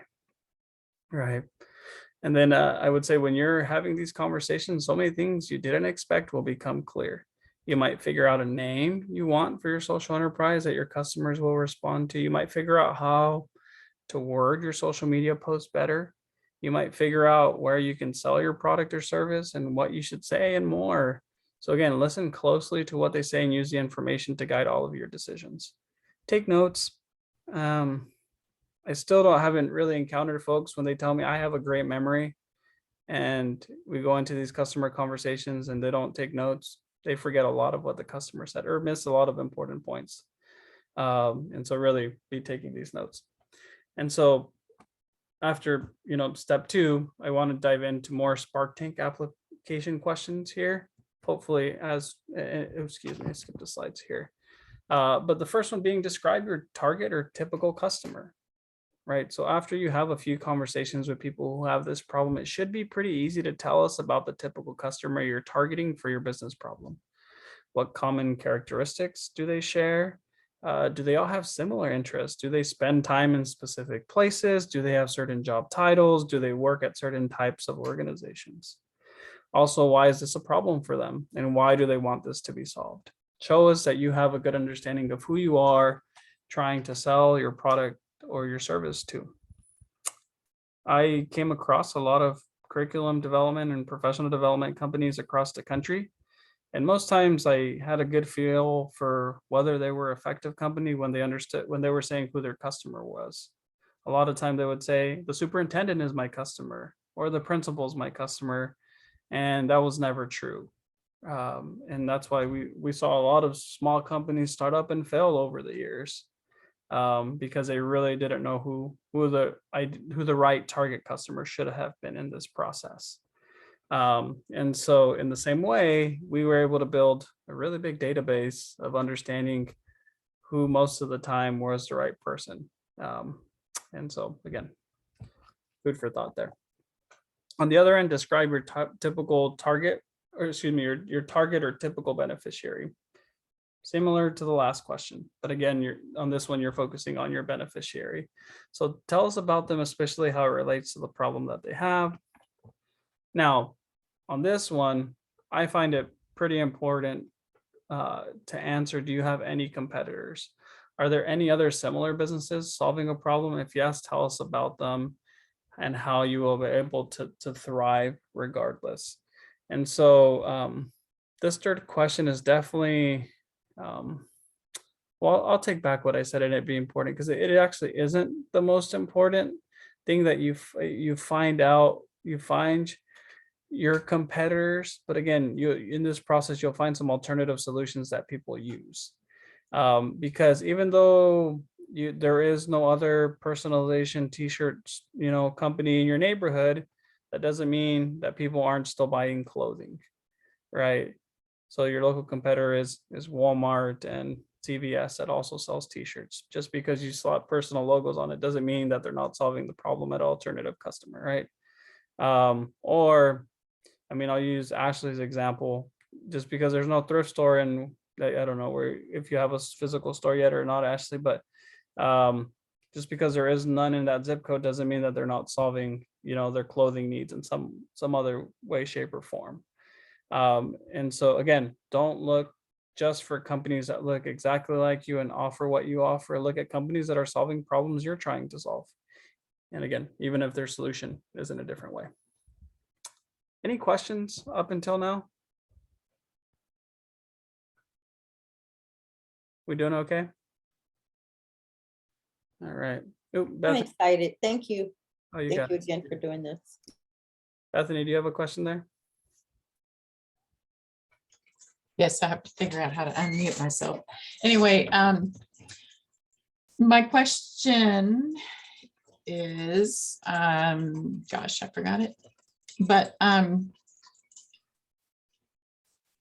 oh, video. So do you have a video example of how to frame our questions without directly giving them the solution? Actually, I do have customer conversations. They're not our specific content, but I do actually have like what a customer conversation should look like. Yes, because I'm not sure if you did it in the last, In the entrepreneurship cohort that Right. it's in one point, Co-Stars actually produced a video or some videos about customer conversations, what they may look like. yeah, because it was great. Yeah. So Because I don't know how to do it. I'll look at pulling that down and Okay. including it in the email to everyone. Because it was a really good example of exactly what that should look like. So you're not leading them, Mhm. more or less. It's really, really open-ended Yeah. and really nice to draw them in and to get the information that you need Mhm. out. And so, yes, that would be wonderful for me to see it again. Yeah, I think it'd be helpful for everyone. So thank you Okay. for bringing that up. Uh-huh. So I'll jump into step 3 and I'll kind of speed through this one here as we get to the tail end of our conversation today. But from what I've seen, entrepreneurs come up with ideas in one of two ways, right? They have a light bulb go off and come up with a new solution or idea, or they see someone has a problem. So I would say, I guess I would ask you, which do you think would result in a more successful business? Which one do you think would have a more significant impact? And what we have found is usually when people see a problem that someone has, right? Because they're building a solution over something that people want to solve and need to solve most of the time. Now, I would say the first one is so tempting. I used to keep a journal full of ideas for businesses, and I also stopped keeping that because some of those business ideas were very terrible. And so they're not always great or helpful, and you can spend a lot of time just trying to be creative, if you will. And so again, even though your idea might feel very special, there might be either a reason why you don't see it anywhere else in the world, or it might be because it's really interesting to you or it's near and dear to your heart, but maybe not to many other people. And so I would say being honest, again, not having to dedicate so much of your life and time that you don't have to things that may not work. And so here's a great quote that I love from Michael Seibel of Y Combinator. He says, most entrepreneurs think that their genius and special sauce is in their solution. However, he would say the best entrepreneurs know that their genius and special sauce is in how deeply they understand their customer's problem. And so to me, this is a huge point being made here, is deeply understanding the problem is the best advantage that you'll have in the process. And so a couple things here I would say, and I'll share this here, look back at interview notes with your customers. You could also have a whiteboard, some friends, some food and drinks, and write specific problems you're trying to solve in the middle of a whiteboard, and then come up with as many ideas as you can to solve that person's problem, and then choose the idea that you want to date first. Some of you have heard me say this before in different courses or presentations, is You want to date your ideas and not marry them, right? That this isn't life advice. This is entrepreneurship advice, because we often have entrepreneurs who are really married to their idea and it's not working. They can't figure out, and they're trying to make the square fit in the circle hole. And we really ask them, you need to move or iterate, right? You need to pivot to really be able to push this forward. And then finally, there's something called a 10-star exercise. I actually like doing it more in 5 or 6 stars, but it's thinking through what a 1-star experience looks like for your customer all the way up to 10 stars. And so then you can start to identify where on that spectrum do I identify, and what do I need to do to provide that experience every single time. So just an activity to consider here. So next, I do have more Spark Tank applications that I would say correlate with this section. And so the first one is, do you have any different ideas for a social enterprise? Right, again, some of you guys mentioned having multiple ideas or multiple problems that you want to solve. This is an optional question, so you don't have to answer it. But again, we're looking at the way you think about business ideas here. And so we've had, and to be honest, we've had 3 or 4 people or entities come through Spark Tank and been awarded multiple times. We have three churches that have 3 businesses. We have a person who has started 4 businesses, and then we have someone else who has 2 businesses. And so that's because, again, this is just kind of the way they lean into. I think specifically of one entrepreneur by the name of Monisha. She came into the Social Enterprise Academy with an idea of helping kids in low to moderate income populations build websites, and using that as an entrepreneurial training ground with her marketing business. And she would then connect the students with businesses and help them build websites and media channels and all the above. But then all of a sudden, her second idea was revolved around mental health, which is a really big thing for her. And then she started making upscale candles. And then she became really good at making candles, that then she found herself on the Today Show and the Ellen Show. And again, not to say that everyone's going to end up on Ellen, but again, sometimes it's not the first idea that you have. Sometimes it's the second or third idea. But we really encourage you to keep that in mind. Umika, I saw your hand raised there. Did you have a question? I believe you asked if we had a second alternative idea. Yeah. I wish I had something other than people, but I'm satisfied. But I was thinking about young mothers, teen mothers, because there's not a lot of guidance. I had to I'm going based off of my own experience. Had my baby at 23, raised my brother at 7, and had no clue. But I was just thinking that would be another alternative to prepare young mothers and how to nurture their babies. A lot of us that don't know how. Umika, if you did have an alternative potential idea, definitely make sure you're noting that in the application, because we'd love to know about that. And sometimes, we might say like, hey, take a little bit more time to research this and maybe come back next year. Because sometimes we have folks that might not get accepted one year, but come back next year after doing a year's worth of work. And well, that's been my problem. I don't know where to start, how to put it together, other than it's in my head. So I would say that let's find some time offline to chat, Omega. So yeah, and hopefully this process also too might be helpful to you, because I would say in this process, we're brainstorming solutions at this point in step 3. And now that you've chosen the first one you want to date, we're going to encourage you all to experiment with this and build an MVP, which is a minimal viable product, as you see here. So this is the most basic solution that you can possibly imagine that technically solves the problem. Now, I would say the goal isn't for this to be bad. The goal is for you to be able to move fast. So because of the speed you'll be moving at, your MVP won't be the ultimate end product of your dreams. However, understand that this won't be a stage you're at too long, so you don't want to waste a lot of time here.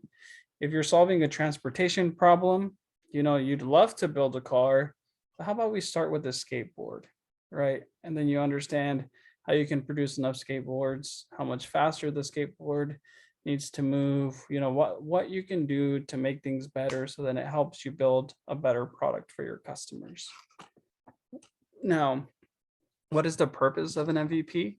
Again, it's to learn about the customer's problem based on their actions, just not their words.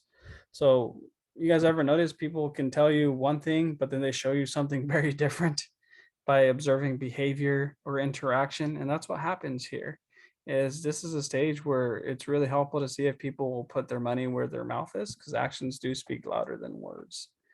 And so the other purpose here is to learn as much as you can whether your solution actually solves the problem in the shortest amount of time possible, and it helps you keep moving faster. So if you spent a year building your first version and you run one test per year, say you spend 1 week on each version of your MVP, that's 52 tests you can run in the same amount of time. And so again, you're trying to learn more over time and you're moving quickly here. So I'll share this quick story about a food delivery website service. You guys might know this food delivery service, but we have a company now that exists called Instacart. And so you might know Instacart. And obviously there's a lot of other food delivery services, but the founder had an idea for an app that would provide a grocery delivery service a number of years ago. Now she could have spent thousands of hours or dollars building up a mock version of the app.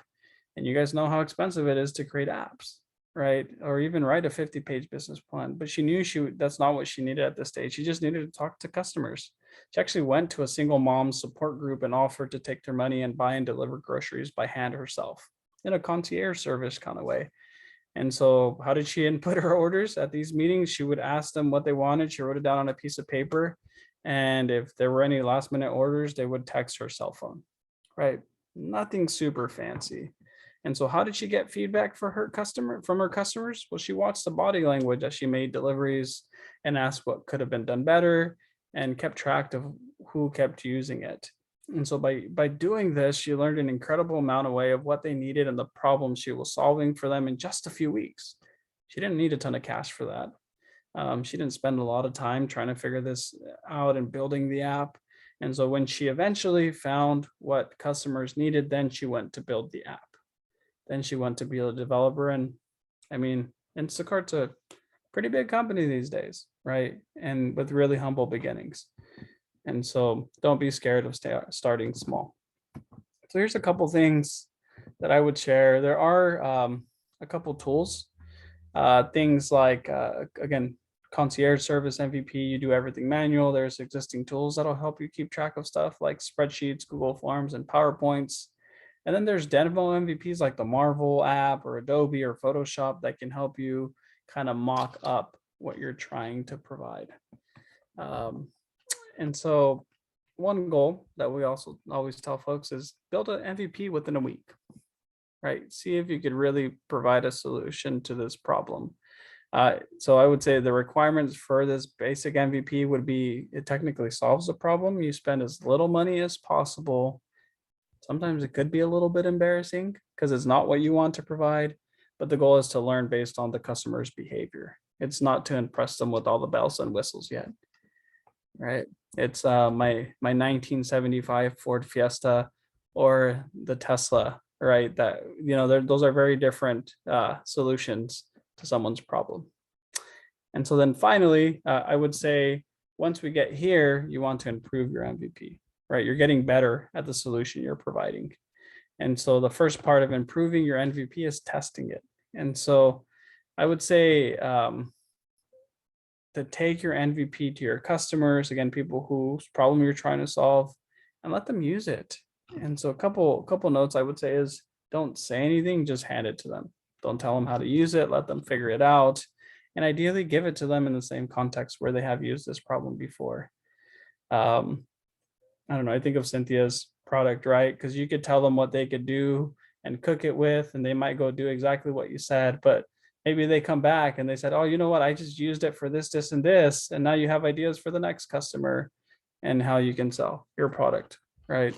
And so something to think about there. And so listen to what they say, watch their facial expressions, see which parts are hardest for them to figure out, see if it actually solves your problem. And so this is all helpful feedback in the process. I would say watch them struggle and confusion and resist the urge to help them if by chance you hand them something they don't know what to do with, or you provide a service and they're just kind of confused. right? Let them figure out the way through that. And so finally, I would say improve your MVP, take the feedback and use it, use what they say and what you observed to make improvements, right, over time. And so there's a balance here, what they say, what they do, and the insights that come to your mind. And so keep iterating, keep cycling through this process of testing and improving. And so you're probably wondering at this point, like, when is this no longer an MVP? I think it's pretty simple. Is it, you know, or actually, and then you follow up question here is, when is it ready to sell? And I would say is you offer it to someone and they say yes. That's a pretty simple way to figure out, all right, I have a product. It's no longer an MVP, right? Because people are willing to hand you money. In all seriousness, like, I don't want to overcomplicate this. And really, you shouldn't overcomplicate this yourself in entrepreneurship. Right? I would say don't get stuck on the terminology here, MVP, beta testing, version, blah, blah, blah. There's all kinds of stuff out there, but keep it simple. Make something people want and sell it to them, something that they want to pay for.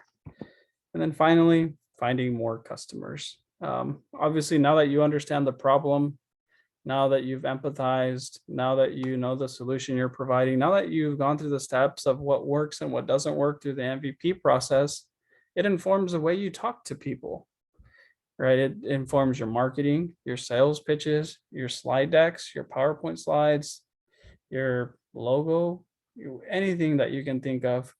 All of this process should be informing the launch of your business. And so this is where it becomes very important, where you've built something and customers are paying for it. And now they're telling more people about it. You're finding more people to purchase your products. And so how do I reach more people? This is, I think, almost a more technical piece of the presentation, and we can go pretty deep on this, and I won't today. But again, I'm always happy to chat offline for those of you guys who would love to reach out. But a couple things to consider. You're going to want to find out, where do these people hang out? Do they meet in person? Do they meet online? These people, meaning those who have this specific problem, business or impact. Where is their attention? Where do their eyeballs spend time? Who has their attention and why? Influencers are such a big thing these days. And so it's kind of icky to me, like just how much power social media has. But in reality, that's just the culture that is today. And so we can't underestimate that as well.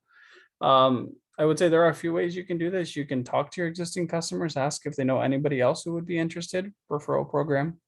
You can think of where your existing customers spend time, and you can think about who has your existing customers' attention and how you can get there to find more people like them. Again, we've mentioned social media. We all have millions of opinions about social media and its impact, but from the perspective of trying to start a business, it's an incredible tool. A lot of times it's free, and it allows you to engage in conversations with potential customers at a scale like you've never been able to before. I mean, I sometimes sit here and I can lead a workshop with 150 people, right, online. It'd take me, I don't know how long it would take me to talk to 150 people in person. And so again, don't underestimate the power of social media and some of the tools at your disposal. Again, if you're only using social media as a megaphone, we would say you're doing it wrong, right? It should be a two-way process for customers to communicate with you. So again, use social media to listen and to have two-way conversations. And then finally, we would say have sales channels. Just a fancy way to say, different roads to getting someone's money, right? And so as you find more people that have this specific problem, you can start to figure out ways to sell them efficiently. And that might be a social media page, links to your store, your website, a local store that has a lot of potential customers that visit, a consultant, a salesperson. There's a lot of options here when it comes to sales channels. So something to consider here. And so if you're interested in learning more about sales channels, like anything, I would say Google it, YouTube it, do some research, right? Someone somewhere has some really good content about a lot of these areas here. And unfortunately, we don't have a lot of time to dive deep into this as much as I would love to. And so that takes me to a few other Spark Tank questions on the application. One, describe your social enterprise and what it does in 1 to 2 sentences. you include your intended impact. And by steps 3 or 4, and by step 3 or 4, I would say in this process, you should be able to describe what your social enterprise is and what it does. Now, it might not always be super easy, but one phrase that I love that Irma Olguin at Bitwise uses is we do blank for blank who blank, right? We do this product or service for this type of person who has this unique characteristic. We deliver groceries for working single mothers who don't have time to shop, right? We clean uniforms for chemical plant workers who are legally required to keep their clothing chemical and odor free, right? So if you're trying to summarize your social enterprise in a sentence or two, I would encourage you to try this framework. The next question here is describe how you will make money. I think that's a pretty key one here, right? And so you should have a decent idea of how you're going to do this, no matter what stage you're at. Obviously, the more progress you have made, the more clarity you will have. And then tell us one or a few ways you're planning to make money. You might have multiple revenue stream ideas. And so that's always exciting to know about. The next one here is how will you find more customers? Excuse me, how will you find your customers and how will your customers find you? Pretty self-explanatory, I would say. But where can you reach out to your customers in a setting where they'd be open to hearing about your product and service? And on the flip side, how will you create pathways for your customers to find you? So we're looking for your thought process and your craftiness on these. Next question here is, have you sold any products or service? It's okay if you haven't sold anything, but if you have, I would say there's definitely a level of validation from your customers here that they've been willing to pay for something already. So try to make this a little bit more than a yes or no question. Tell us a little bit more either way. Like, no, I haven't sold anything because I've still been working on designing the product or service, right? Or however you would like to word that. And then at what point are you in your progress today? Have you talked to any potential customers? Have you made any sales? We just want to know where you're at and what you've learned, I would say. So it'd probably be a good idea to use the 6 steps described here as part of your answer to help share where you are in your progress. And so that's core here. Now, I'm going to pause because I realize our workshop ends in 2 minutes, or at least technically does. I still have like 15 more minutes of content. I realized I was a little chatty with you all, so I do apologize. Our next section does dive into finances, but I will take no offense if anybody would like to take this off ramp and just sign off. But if you would like to, I'm going to go ahead and continue the presentation for you all. So on the finance piece, this is the last section we're going to cover. It's short, but we find that money is critical to keep your social enterprise alive. And a few of the questions are going to deal with finances. So I want to make sure we cover a few different types of costs that give you a helpful formula to calculating eventually a break-even point. But the first type of cost are costs per sale or variable cost. Again, there's a lot of business jargon out there, and we want to make sure that you understand what it is in this process, because I wasn't always a business person myself. And when I came into this field, I had a little bit of a learning curve, if you will. And so when it comes to variable cost, it's basically the cost it takes to make each product or deliver your service one time. Okay, it's the material, it's the time and hourly wages, it's the commissions to salespeople, it's the shipping and handling.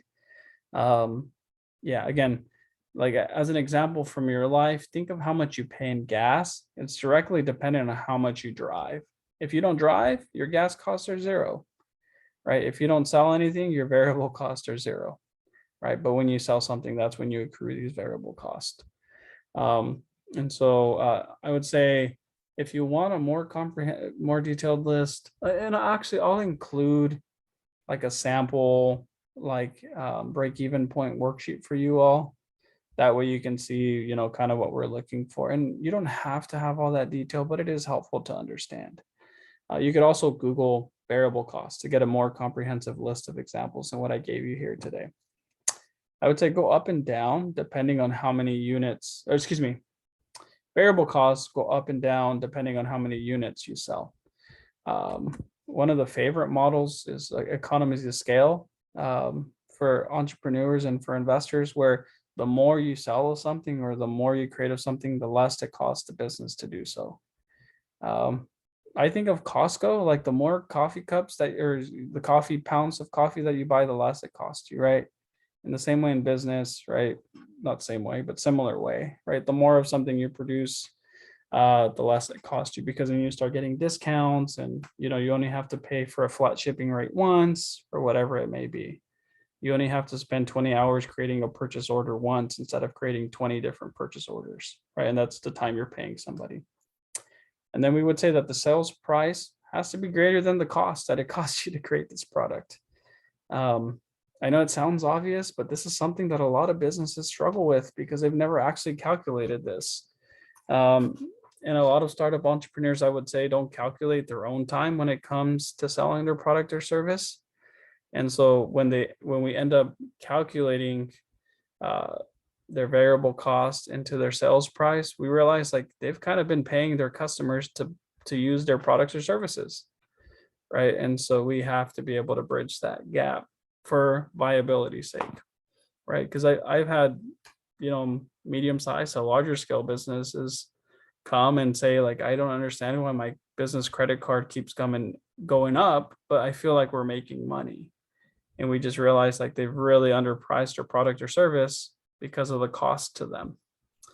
And so that's why I would always push back on like competitor-based pricing, right? Like say it costs me $10 to produce this t-shirt, so I have to sell it for $11, but my neighbor sells it for $7, but come to find out his brother owns, a cotton factory and gives them t-shirts at $2 where I have to purchase shirts at $8, right? I can't afford to sell a t-shirt at $7 because I don't have that competitive advantage, if you will.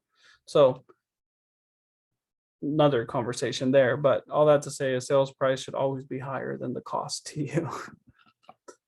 And lastly, I would say, don't forget to factor that you'll eventually have to pay yourself.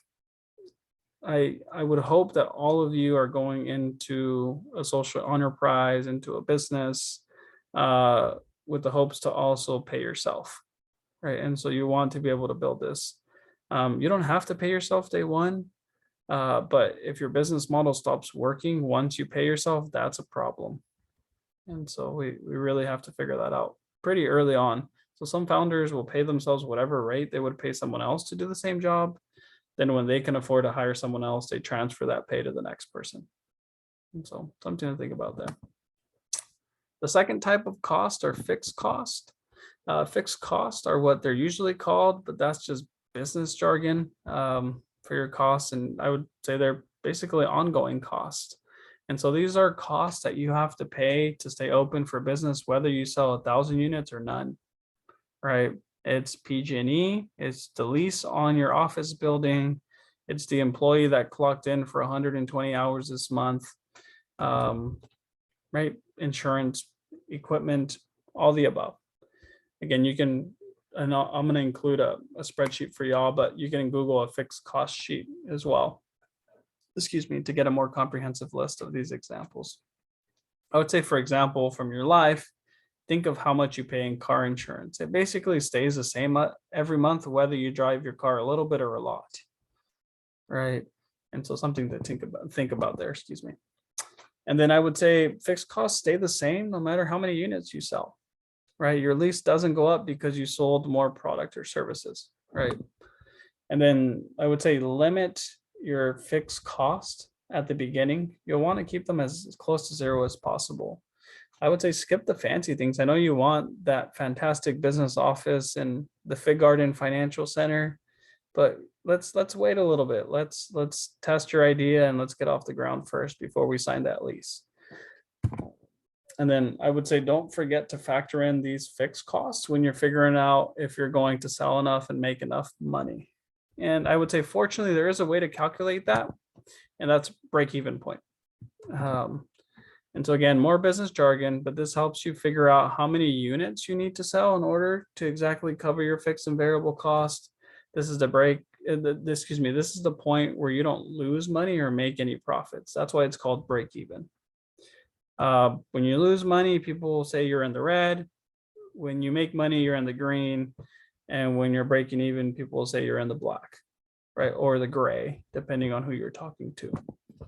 And so here's a simple formula. You'll start in the parentheses here, but you want to take the sales price of the product or service that you're selling and then subtract the variable cost, right? And then you'll divide your fixed costs by the number you got in the parentheses. This is all math, right? So after you do division, make sure that you round up to the highest whole number, right? Because you don't sell 67.3 of your services, you have to sell 68 of them, right? Or you can't sell 67.5 bottles of barbecue sauce, you need to sell 68 of them.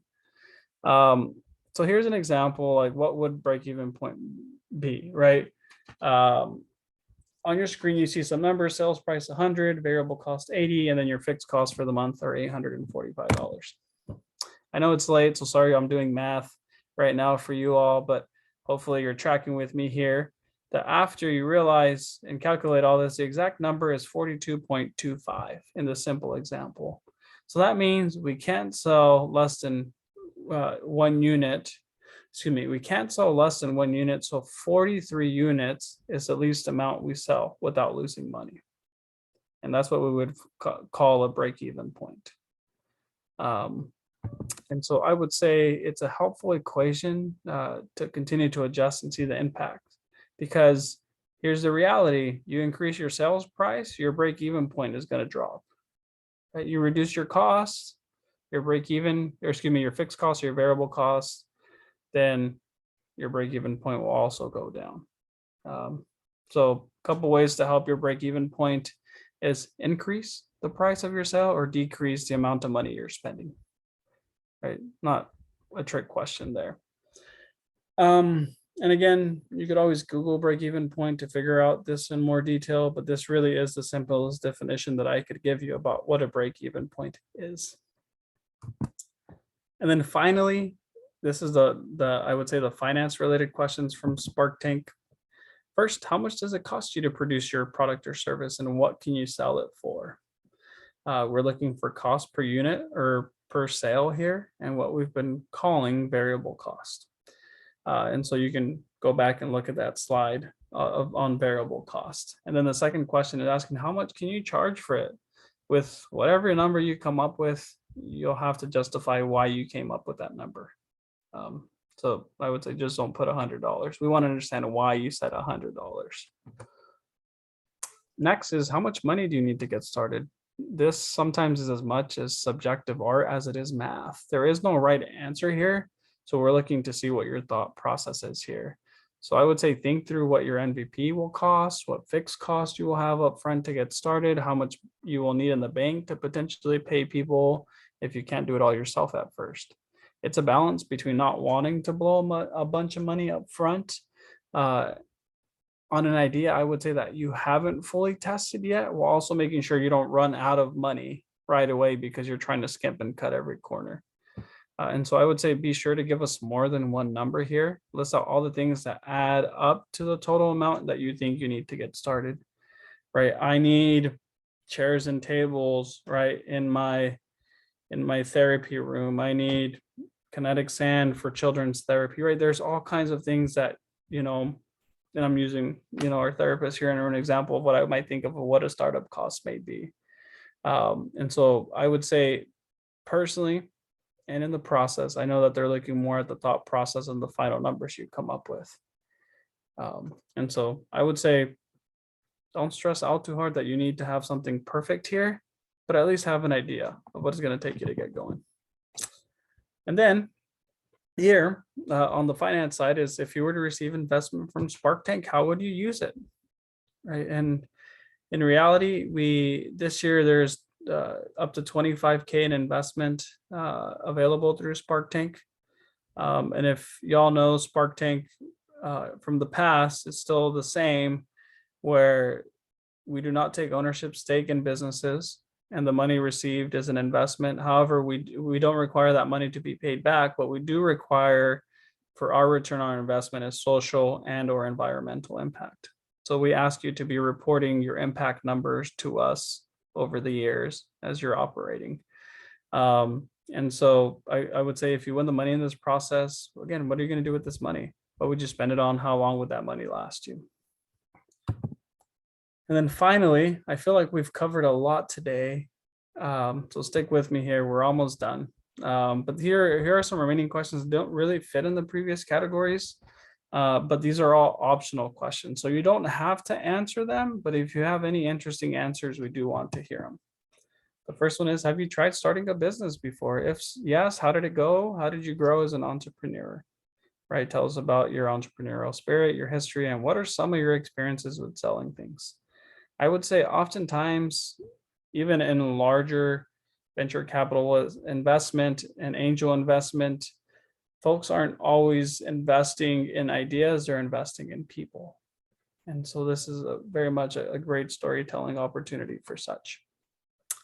Next, if you have any advisors, partners, or other people that will be helping that are not on your founding team, tell us about them and how they will contribute. The next question, if you have created a legal entity for the social enterprise, what type have you started? We don't expect everyone to have formed a legal entity yet, but some have already at this point. And then the final question, right? If there is any other information or analysis you would like us to know, please include that, right? Financial analysis, market analysis. Some of y'all may have done that work already. And so with all of these questions, you might not know the answer for sure. You might not be able to get this far in the next few weeks before the applications are due, but I would really ask that you use this process to help move your social enterprise forward. And with all the questions, just to write your current theory on what you will work on.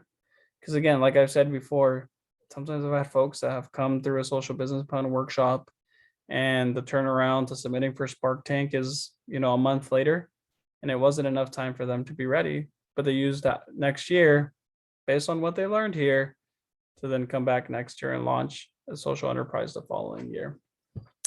And so with all that said, I just want to say thank you everyone for your time this evening. I do apologize. I'm 13 minutes long on the presentation here today. You guys had some great questions. So thank you for those questions. There is a Q&A time here. And again, just some dates to keep in mind. We do have another business plan workshop coming up on February 9th. So if you do have like a co-founder or somebody you would like to recommend, that one is on at 10 a.m. on February 9th. We ask that you do submit business plans. There is a form online, or excuse me, a form on our website. I will also email you that link. It's through a Google form where you'll be submitting your proposal. That is required to be submitted by 5 p.m. on February 23rd. And then after about a week and a half, you will hear back from us whether you received acceptance to pitch at Spark Tank this year, which will be hosted via Zoom in a private pitch session with our judges. So there is no large event like we've had in the past before, but just want to make sure I disclose that to everyone here today. So all that to say, I'm gonna go ahead and stop sharing my screen here. I just want to say thank you all for your time this evening. It's good to know a lot of you and see a lot of familiar faces, but I look forward to hearing from you soon. So God bless you all. Take care and have Thank you. Thank you so much, Carlos. Thank you. Thank you. We'll be in touch.